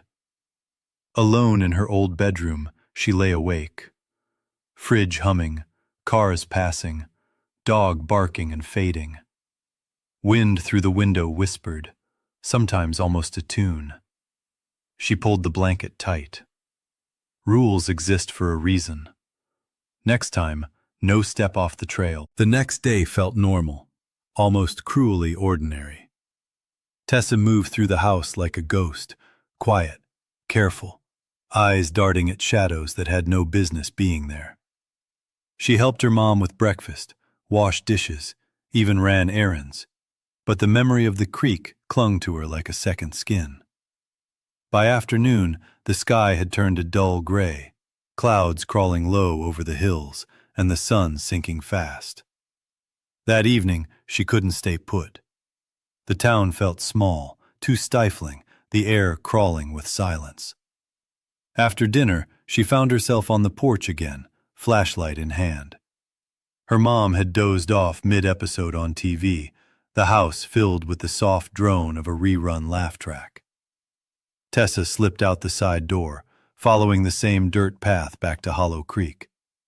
The light of town faded behind her, swallowed by the pines. She felt a tension coil tighter with every step. Memories of last night pressed in, pushing her forward and warning her back all at once. When she reached the familiar bridge, her boots scuffed the gravel, her pulse sinking with the soft rush of water below. Then it started again, the whistling, first faint, then clear. Grandfather's tune, then her mother's lullaby, then something else entirely. High, piercing notes that seemed to crawl along the trees, wrapping around the creek, threading into the night like barbed wire. Her throat tightened, stomach knotting, but she forced herself to speak. "All right," she whispered, almost pleading. "Show yourself. Enough games." Silence. Tessa's flashlight sliced through the shadows, illuminating moss, wet stones, the lean of trees over the water. Nothing. But she felt it. Eyes, attention, some presence just beyond the light. Movement brushed the edge of her vision, a darker smear that vanished when she tried to catch it. Her breathing hitched. Her mind screamed to turn, to flee back to the safety of the yard lights. But stubbornness kept her rooted. She edged closer to the creek, scanning, listening, forcing her body to obey while her nerves burned.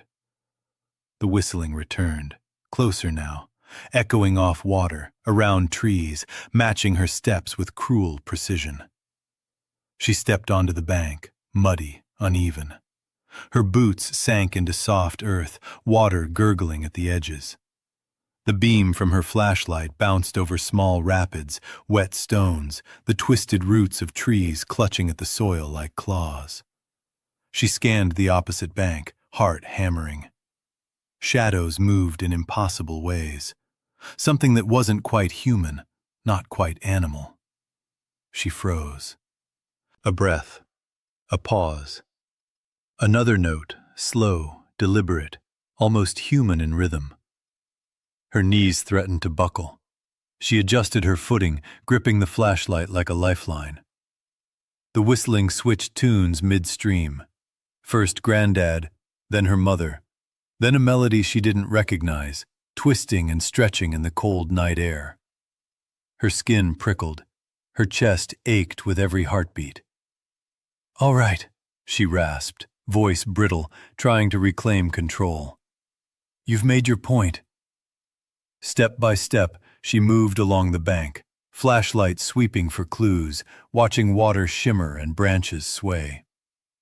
Every so often, the whistling echoed in rhythm with her steps, orbiting her, refusing distance or proximity. The forest had swallowed the trail. The ground she had walked yesterday was gone. Tessa forced herself to think. Creek to her right, uphill until the packed dirt trail. Her grandfather's advice guiding her like a faint beacon. She shut the flashlight off briefly. The dark pressed in, suffocating, but the faint strip of lighter sky above told her which way was up. Creek sounds strengthened, whispering reassurance. She turned toward the creek, ignoring the whistling's siren call. Each step stretched, root and stone threatening to trip her. She kept moving, hand brushing against tree trunks, grounding herself. The whistling tried to coil around her senses, snippets of forgotten tunes, old TV jingles, church hymns, random notes from her past, trapped inside the hollow, feeding on recognition. She shoved them down like static, eyes forward. Eventually, the terrain shifted. Roots gave way to slick stones, creek burbling with life beneath her boots.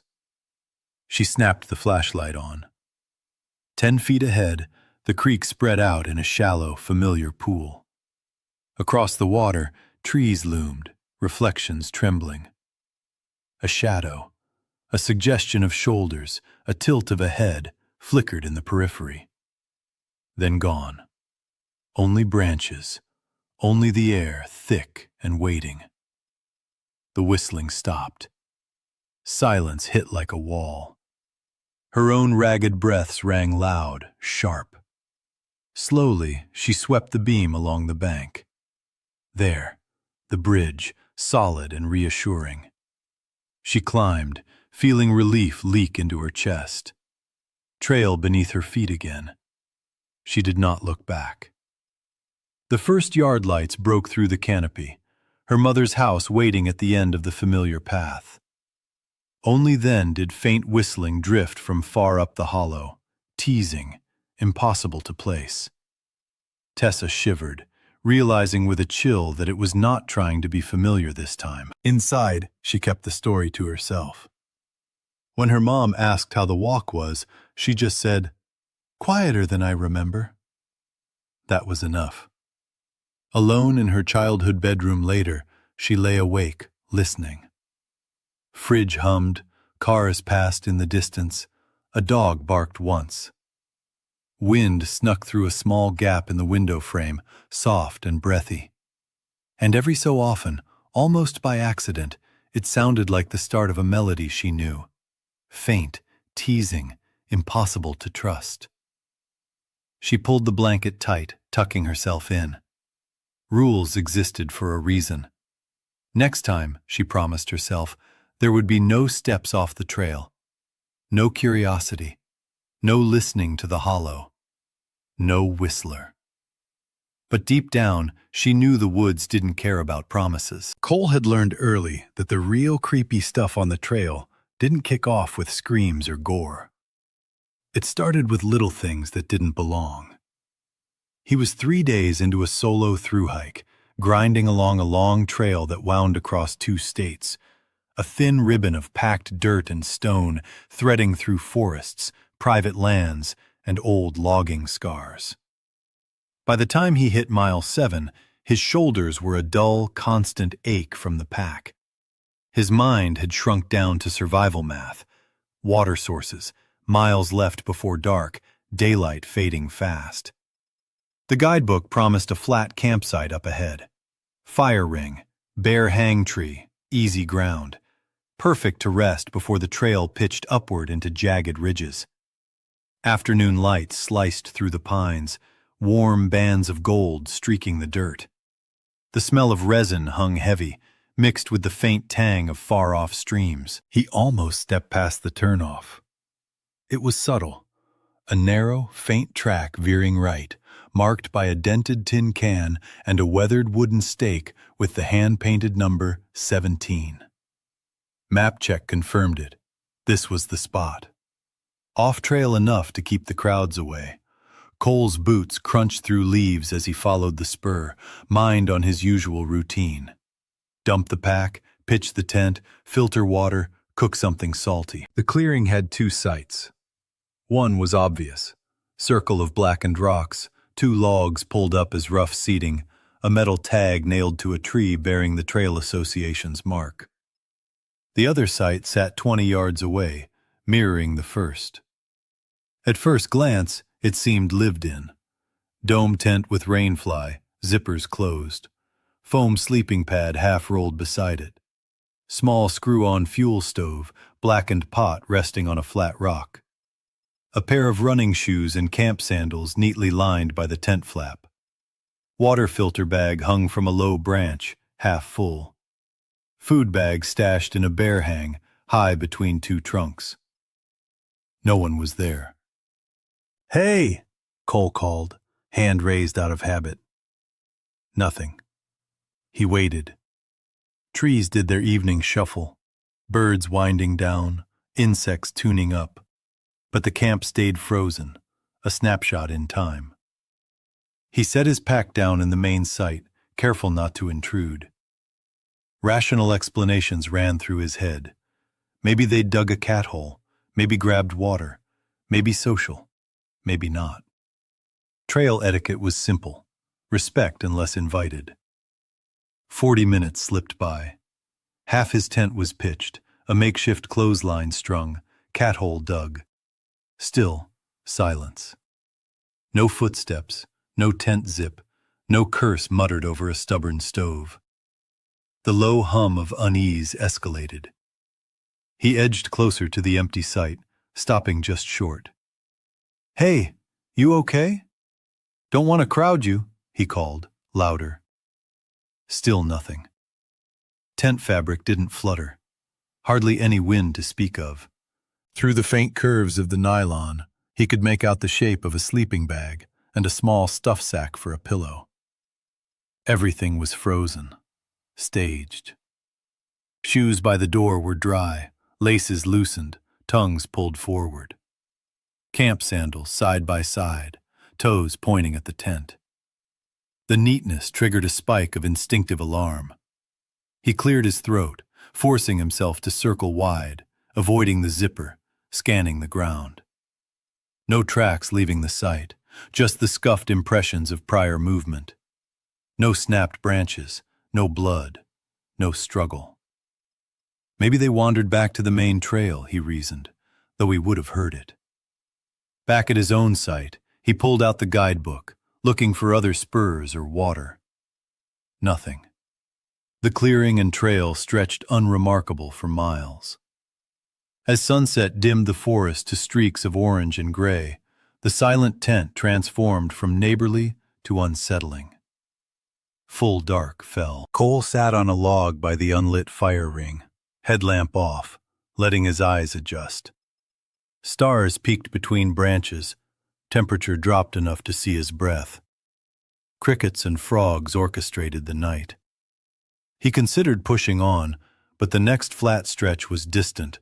Night hiking solo over unknown ground set off every alarm bell in his chest. He told himself a story to settle nerves.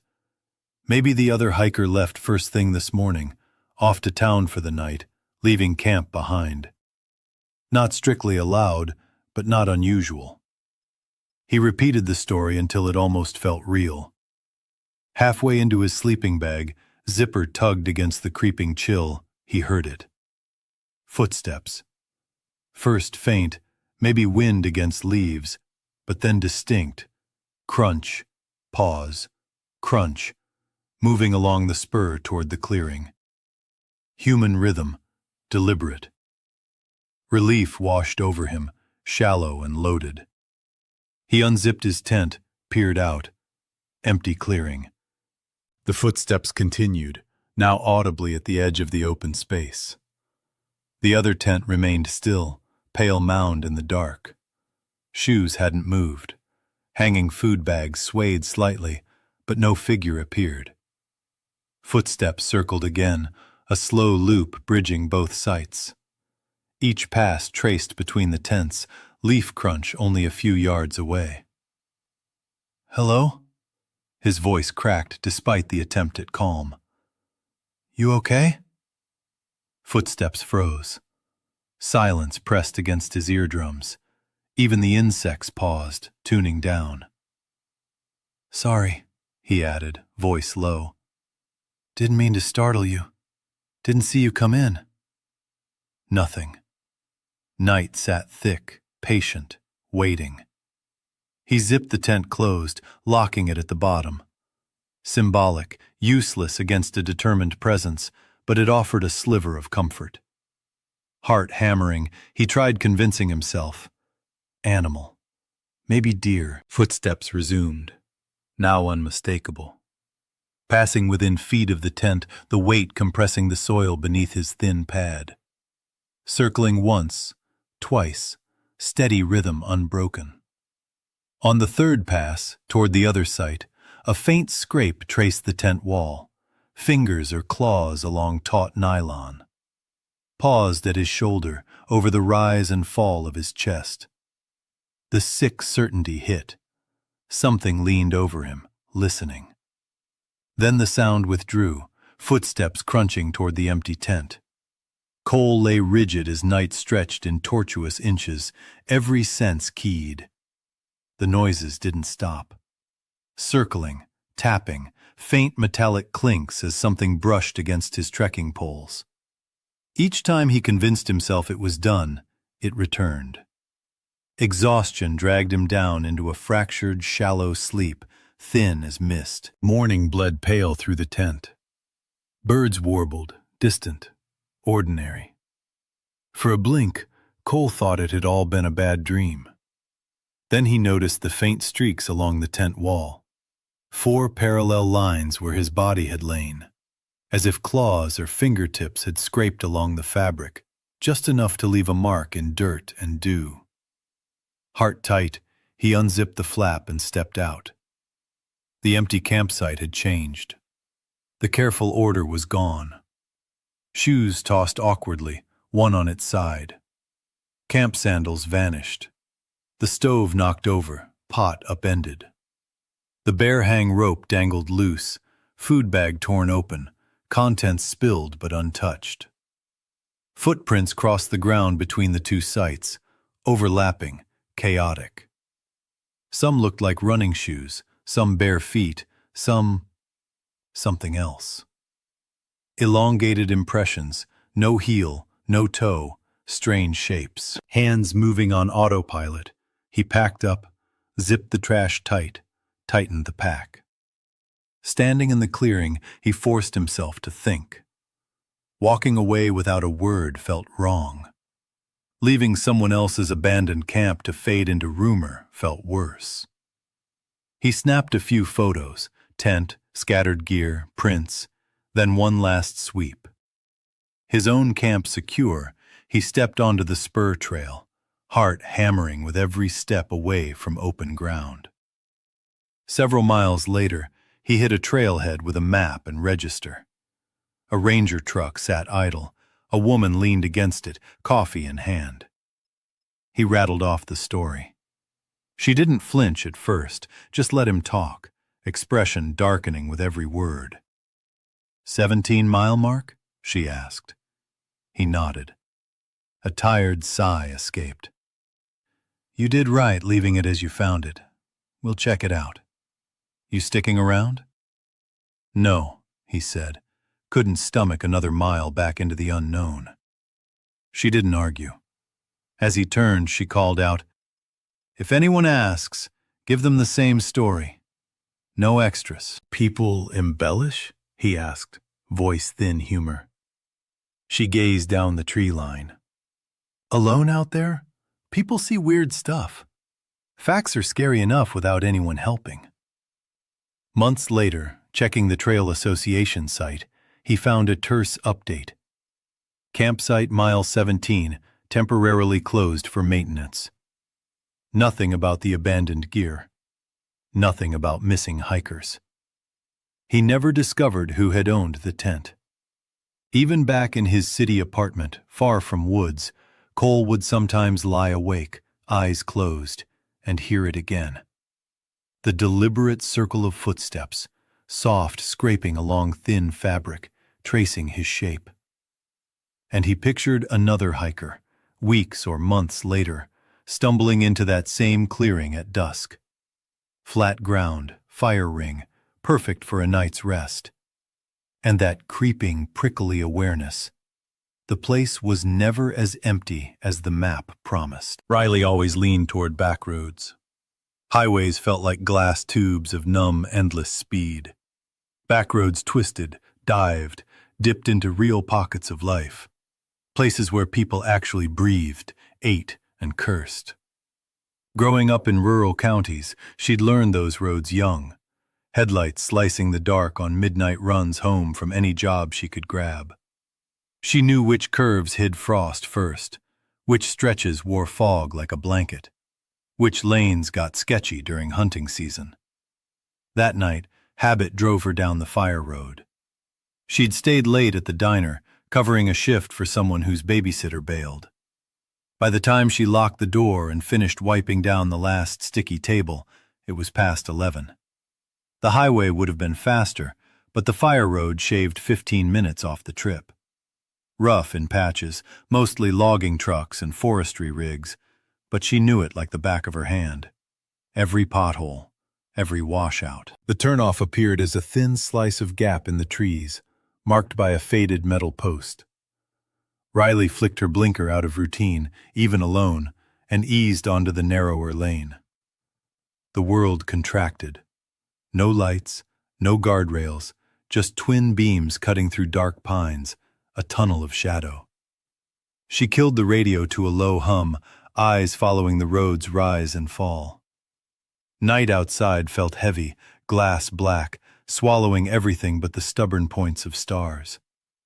5 miles in, hazard lights blinked ahead, throwing amber signals around a bend. Riley's fingers gripped the wheel. A car here? At this hour? Could only be someone local. Logging crew, lost driver. Rounding the curve, her headlights found it. A silver sedan, nose tucked into the ditch, back spilling into the lane, all 4 hazards ticking like a warning. Driver's door wide open, interior dome light glowing. Empty. God damn it, she muttered, stomach knotting. Slowing, she stopped a few car lengths back, engine idling. Hands hovered, brain racing possibilities. Someone hit a deer, went looking. Car died, walked for signal. Or someone had bolted fast. Hazard lights on, she parked. Fire road too narrow to squeeze by safely, and if someone needed help, best to check. Okay, she whispered to herself, framing it like a plan. Look, call it in, back to car. Night hit as she opened the door. Hazard lights ticked like a metronome on her pulse. Damp, pine-heavy air pressed in, metallic undercurrent, rust, old blood, memory maybe. She grabbed her flashlight, clicked it on, and stepped toward the sedan, gravel crunching. Up close, it was wrong. Keys still in ignition, swinging gently, like they'd been touched recently. Empty front seats. Water bottle half drunk, beads of condensation still forming. Hello? Her voice cracked. You okay? Need a hand? Nothing. Beam scanned the ditch side. Drag marks. 2 long grooves in dirt and gravel leading from open driver's door into the shadows of the trees. Between them, dirt torn, scraped wide. Something heavy moved along roughly 10 feet from the asphalt before disappearing into undergrowth. Mouth dry, she leaned in, flashlight tracing the tracks. Brush shifted slightly. Wind, maybe, but the still air argued otherwise. Instinct screamed, back, get in, lock doors, run. 2 careful steps backward, beam ahead. Reaching her bumper, hand fumbled for the handle. Suddenly, headlights flared behind her. A vehicle came up fast, high beams stabbing the night. Riley flinched, raising a hand. Dark pickup, engine low rumble, rolled to a stop a few yards back. She was caught between lights, car, ditch, like prey frozen. Heart pounding, she waved, shouting over the engine, "Hey, someone hit trouble! I was about to check!" 2 doors opened. 2 men stepped out. Dark clothes, low baseball caps. Faces lost in shadow. One held a shovel, straight handle, wide blade. The other carried a duffel bag, heavy in the middle. They didn't rush, didn't flinch, just adjusted to the dark framed by their own lights. Then they turned toward her. A bone-deep cold settled in her chest. "Everything all right, ma'am?" one asked, flat, casual. "Road blocked?" Riley swallowed hard. "Found this car. No one around," she said, thin, fast. The duffel man nodded. "We can help. No need to linger. Dangerous this hour." They stepped forward, shovel glinting briefly, the bag sagging. Their calm choreography snapped the last rational thread. Nobody carrying a shovel and duffel shows up at an abandoned car expecting another driver. Her fingers locked on the door handle. "I called it in. Sheriff's on the way. Told me to wait in the car." They paused. Shovel shifted, casual, but blade angled lower, hiding something. "Cell service spotty out here," he said. "You sure they got your call?" Riley shrugged. Bluff. She saw them recalibrate, microsecond of tension. Isolation was gone. Digital breadcrumbs were dangerous. Behind them, the pickup idled, exhaust ghosting in headlights. She picked up the door latch. "I should move my car, clear the road for them." No response needed. Slammed inside, locked, key in ignition, lights still slicing the ditch. Drag marks visible in that sideways light, smudges darker in patches. Engine turned. Rear view mirror showed men frozen for a beat, then scrambling toward the truck. Reverse, hazard still blinking, wide swing around sedan, gravel spitting. Inches away, heart in throat. Straighten, drive, gun it. Pick up behind, high beams jerking, following. Road twisted, dips hiding chance to shake them. Speed up, slow down, curves, straights, everything calculated. Orange glow ahead, town lights. Lungs burned. She clung to it, marking old signs. Quarry, creek bridge, speed notice. First houses appeared, thin tree curtains. She made a call. Main road, gas station edge of town, lights buzzing like a harbor beacon. Pulled into lot, hazard flashing, engine running. Pickup rolled past, headlights scanning, then fading, taillights retreating into black. Hands welded to wheel until clerk tapped on window. Realization hit. She was crying. Inside, coffee cooling, telling the story to deputy, jaw clenched, eyes hooded, nodding at drag marks. Reports, he murmured, careful. Cars like that, sometimes empty. Smart to come straight here. That's why no lights on that road?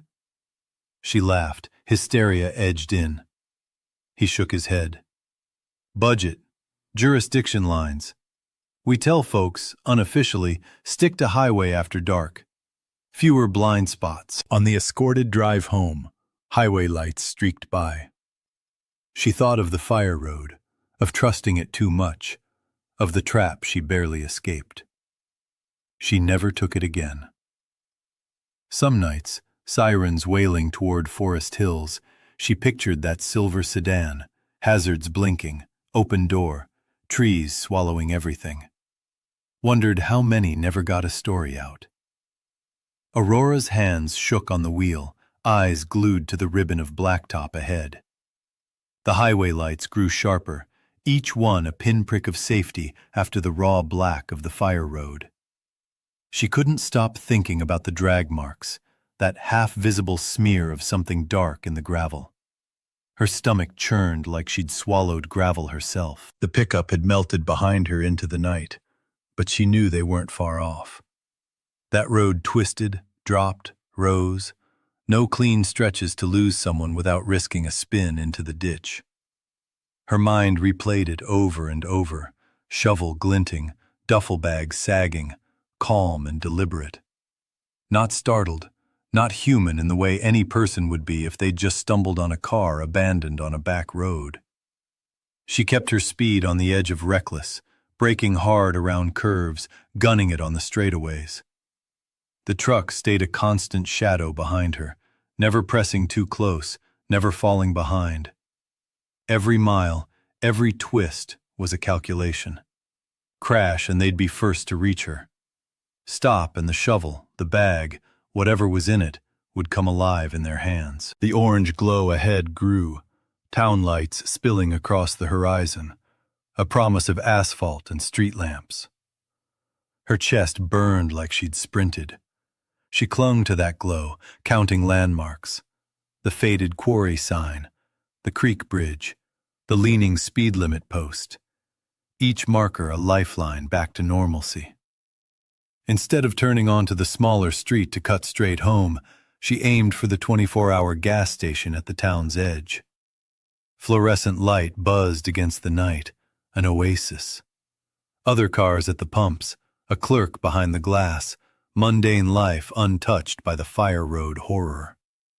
She rolled up to the front, hazard lights still flashing, engine alive. The pickup swung past on the main road, headlights skimming the gas station's frontage, then fading in the rearview mirror. Just taillights now, lost to the dark. Aurora stayed frozen, hands locked on the wheel, until the clerk's tap on her window drew her back to herself. Tears ran unchecked. Later, inside the small gas station, a cooling cup of bad coffee between her hands, she recounted the events to the deputy who arrived to take her statement. His face was unreadable, jaw tight, eyes hooded, nodding as she described the drag marks, the open sedan, the eerie silence. "We've had reports," he said carefully, voice low. "Cars found like that. Sometimes no one's around." He emphasized the caution in his tone. "You were smart to come straight here." "Is that why there are no lights on that road?" she asked, a nervous laugh breaking through. "Budget and jurisdiction," he said. "We tell folks unofficially, stick to the highway after dark. Fewer blind spots." The drive home was escorted, headlights streaming past highway reflectors. Aurora's eyes didn't leave the road. She replayed every detail of the fire road, the way the shadows leaned, the silver sedan, the open door, the drag marks, the quiet menace waiting in the trees. She thought of all the nights she'd chosen that shortcut, trusting empty black asphalt over streetlights. She never took that fire road again. Weeks later, sirens in the distance could still jolt her, dragging memories back. The silent sedan with its hazards blinking, the open door, the still, dark forest beyond. She pictured it, imagined it, heart hammering in her chest. And sometimes she wondered, how many people never saw the story unfold?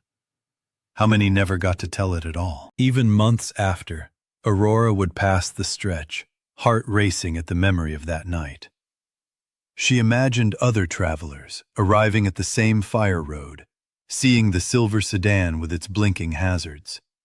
And for a fleeting second, they would feel the first prickling of dread, the hint that they were not alone in the dark, that something waited just out of sight, patient, deliberate, unseen. The memory lingered, a shadow stitched into her bones. Every reflective curve, every dip in the asphalt, every whisper of wind through pine needles recalled the drag marks, the whisper of unseen movement, the sensation of being watched. Even in the warmth and safety of her home, far from the fire road, the image returned, sharp and cold. She thought about the men in the pickup, the calm precision of their approach, the casual menace in their stance, the shovel, the duffel bag, the quiet confidence that they expected isolation. They had been waiting for someone to stumble into that road, waiting for the darkness to hold its breath while they circled. And she had nearly been that someone. Some nights, she closed her eyes and traced the fire road in her mind. Every corner, every shadow, every scrape in the dirt. She imagined the next driver, the next unfortunate soul who might come across that scene. And she imagined them stopping, heart hammering, flashlight trembling, and seeing that silver sedan, open and empty, the drag mark stretching toward the forest like a warning. Aurora never drove that road again. But the fire road never left her. It followed her in dreams, in the peripheral dark, in the quiet moments before sleep. It whispered of how small a human is against the vastness of the forest, against the patient, lurking unknown. Even years later, whenever distant sirens echoed through the hills, she pictured the sedan, the open door, the quiet, dark trees beyond. And she wondered, always, how many stories ended there, unspoken, in the cold black of the fire road. The night, the drag marks, the feeling of unseen eyes circling just beyond the light. Those were hers now. A memory she could never unsee, a warning stitched into the darkness that she carried everywhere. Colton and Mackenzie knew by now that exhaustion was their worst enemy. 5 years together had proven it. When energy ran low, tempers flared faster than a campfire in dry pine. The idea of a multi-day trek had sounded perfect on paper. Escape, pack split evenly, 3 nights under the forest canopy on a looped trail that promised solitude. But by the second afternoon, charm had faded. Sore shoulders, blisters, and a path that climbed steeper than the brochure suggested had stripped the romance bare. The fight started small, as these things do. A wrong turn that tacked an extra mile onto their trek. Hunger, fatigue, and stubbornness fueled it. By the time they hit a narrow overlook along the ridge, words had dried up, swallowed by the ache in their limbs. Colton forged ahead, jaw tight, fists loose at his sides. Mackenzie hung back, adjusting her pack, swallowing the urge to snap back. "Fine," he spat once, tossing the words over his shoulder. "I'll meet you at the next campsite." "Fine," she countered, tasting defeat with every syllable. The ridge trail was obvious, a worn path crowned with white blazes on trees every few dozen yards. Light tilted golden through the canopy, crisp and thin in the early evening. Below somewhere, a creek flickered like silver in the fading light. Colton found a rhythm, boots crunching in time with his breathing. The solitude pressed against him, guilty but comforting. No arguing, no timing checks, just him and the quiet whisper of leaves. Then his hip belt buzzed. Frown deepened. No signal at lunch, no icon promising connectivity. Muscle memory had him fishing out his phone. One new message.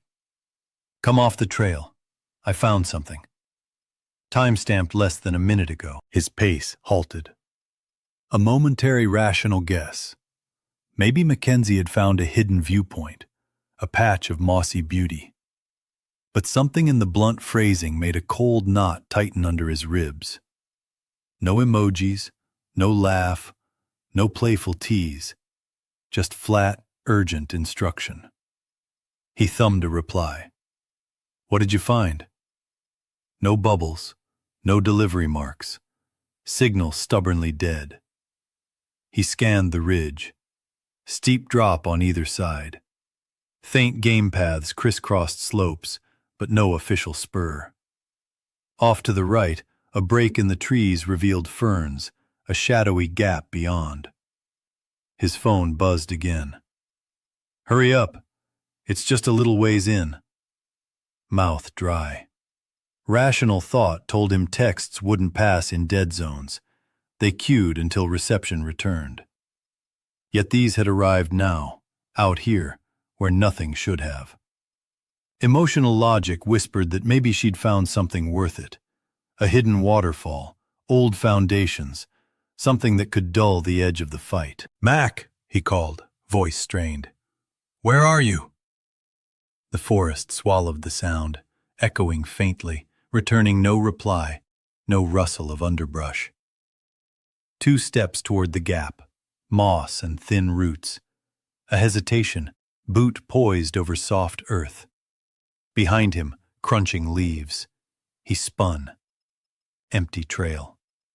The ridge stretched silent both ways, golden light catching distant white blazes. Phone buzzed again. I can hear you. Just come off the trail. Stone dropped in his stomach. Swallowing hard, he stepped back to packed dirt, pressed phone into his pocket, and started moving faster, following blazes. Every few minutes, a glance. No bars. No new messages. Half a mile back, Mackenzie crouched, taping a blister, phone vibrating against her thigh. A new message from Colton. Come off the trail. I found something. She snorted, disbelief and irritation tangled in her chest. Oh, now you want to share, she muttered. Imperative words, bare and cold. No laugh, no context. Thumb hovered. Then she locked the phone, sliding it away. Another buzz. Seriously, come see. It is amazing. Reception icon blank. No data. No service. These shouldn't exist. Maybe a distant bar, fickle as a ghost. Then a voice, Colton's, same cautious tone, drifted from the slope to her left. She whirled. You could have just waited up, she barked. No answer. Voice floated closer, breathy. She stepped to the trail's edge, moss and roots her ladder down the incline. Just a little ways in. You're gonna miss it, the voice teased. Direction impossible to lock. Up, down, between trunks, floaty, unreal. Disorienting. Her phone buzzed again. Trust me, it is safe. Fear prickled ice along her spine. Colton was careful, hyper careful. He didn't claim safe lightly. And he didn't text stiff, clipped sentences like that. Then behind her, voice again.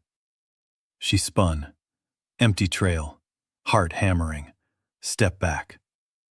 Gravel crunch under boots. Advice from every safety briefing flashed neon. Do not leave the marked path. Do not chase a sound. Phones in dead zones are lies. If it feels wrong, it probably is. She lifted her chin, voice loud. Colton, if that's you, come up to the trail. Silence answered. Then fainter, shifting, like someone calling from a different room. You are being difficult again. She ignored it, trudged fast, steady, following blazes. Phone kept buzzing. She ignored it, anxiety coiling tighter. At last, she crested a rise. Campsite clearing ahead. Flat ground, fire ring, log for sitting. She pulled out the phone. 6 messages, all from Colton. Come off the trail. Stop ignoring me, I said. Trust me, you're going to miss it. Ken's, why are you running? Hands shaking, campsite ordinary. She dropped her pack, slow circle, scanned trees. Leaves fluttered, no movement beyond ordinary.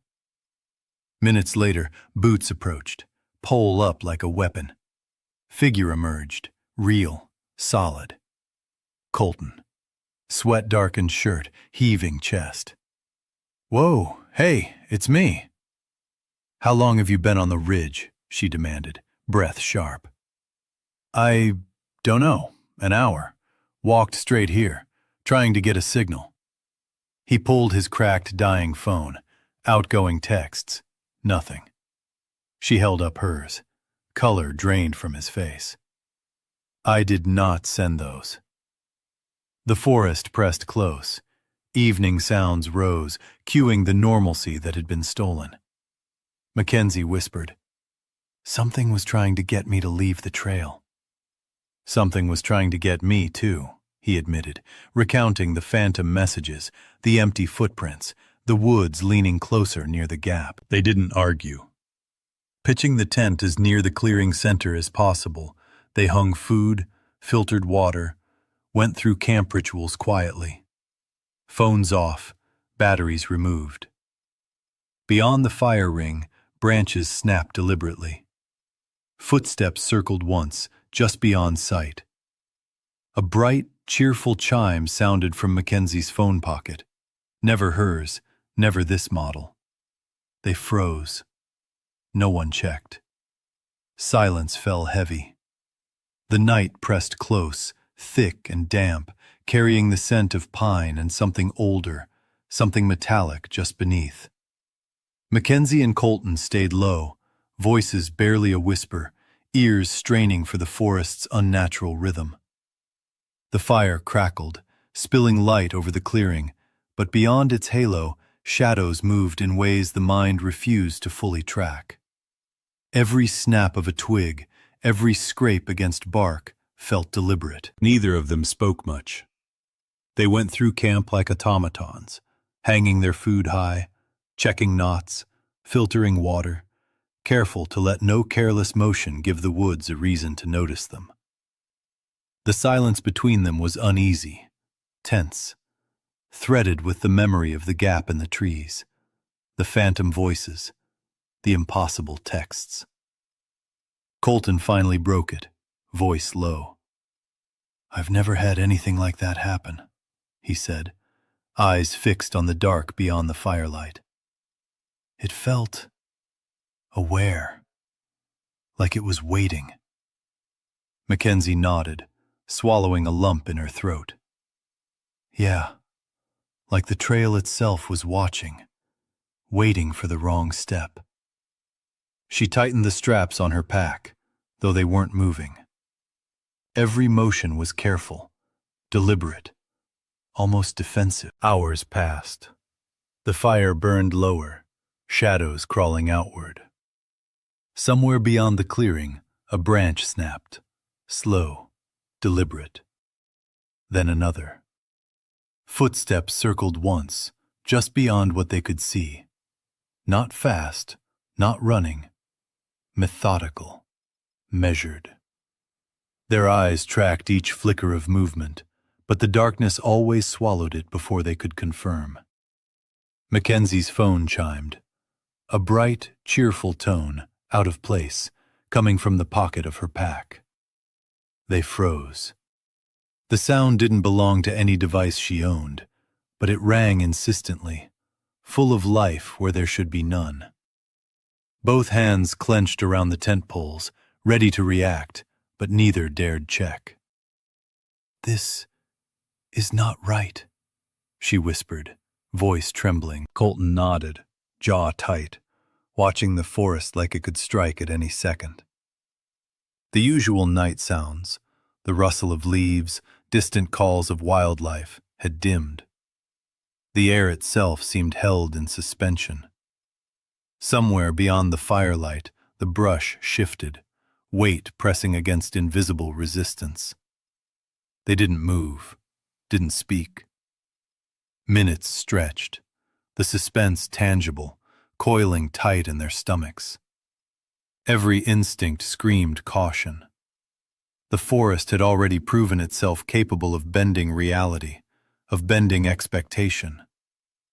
Finally, Mackenzie spoke, voice low, almost fragile. We stick to the markers. We don't chase anything. Ever." Colton exhaled slowly, eyes never leaving the edges of the clearing. "Yeah, no detours, no surprises."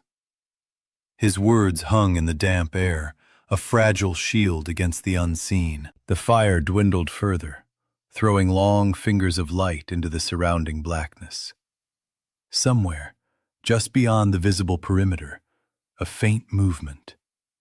The shadow of something that was not animal, not entirely human, sliding between trees, circling once, then receding into the dark. The couple stayed perfectly still, holding their breaths, listening to the faint crackle of logs in the fire and the slow, deliberate scuff of invisible steps. When the final chime from Mackenzie's phone died, there was only the night, the dark, and the almost sentient forest pressing in from all sides. They slept little. The tent felt fragile against the weight of what they had encountered. Every rustle of leaves, every sigh of wind made them startle, hands ready, hearts pounding like drums in a cavern. Neither spoke of it except in whispers, each acutely aware that the forest could not be reasoned with, bargained with, or predicted. Morning came reluctantly, the sun straining through the canopy, weak and uncertain. Their movements were slow, measured, as if any sudden motion could awaken something that had lingered through the night. They packed their tent, gathered their gear, and moved toward the trail with eyes constantly scanning the shadows, ears alert for the smallest anomaly. The hike out was quiet, each step deliberate, both of them internalizing the lesson that had been seared into their memory. Maps and blazes weren't just suggestions, they were lifelines. Any deviation, even a step toward curiosity, could have catastrophic consequences. They stayed on the marked path, never speaking above a murmur, hearts tight with residual fear. By the time they reached the edge of the forest, the normalcy of civilization was a jarring contrast. The trees behind them felt like a barrier between the known and something else entirely. The trail, harmless in daylight, carried the memory of the night like a weight. Years later, when they recounted the story, the fear was still palpable, though sometimes they framed it as a cautionary joke. Maps and blazes weren't just for finding your way. Sometimes, they were the only thing standing between you and something in the woods that wanted to see you lost. Maybe forever. Even in casual conversation, they emphasized the same point. The forest had a rhythm, an awareness, a will of its own. One false step, one stray detour, and the safe world ended. The stories of strange messages, unseen footsteps, and voices floating from nowhere lingered in their memory like shadows that refused to dissipate. No matter how many hikes they took afterward, no matter how familiar the trails became, neither Colton nor Mackenzie ever left the marked paths again. Sometimes, on weekends, when distant sirens echoed toward the hills, Mackenzie pictured the phantom voices, the gap in the trees, the dark beyond the ferns, and the cold certainty that some things in the forest were patient, deliberate, and still waiting. They carried that fear quietly, a shadow stitched into their memories, an unspoken rule reinforced every time they glanced at a map or followed a blaze. In the forest, curiosity could be deadly, and sometimes the only thing standing between you and disappearance was a simple, white blaze on a tree.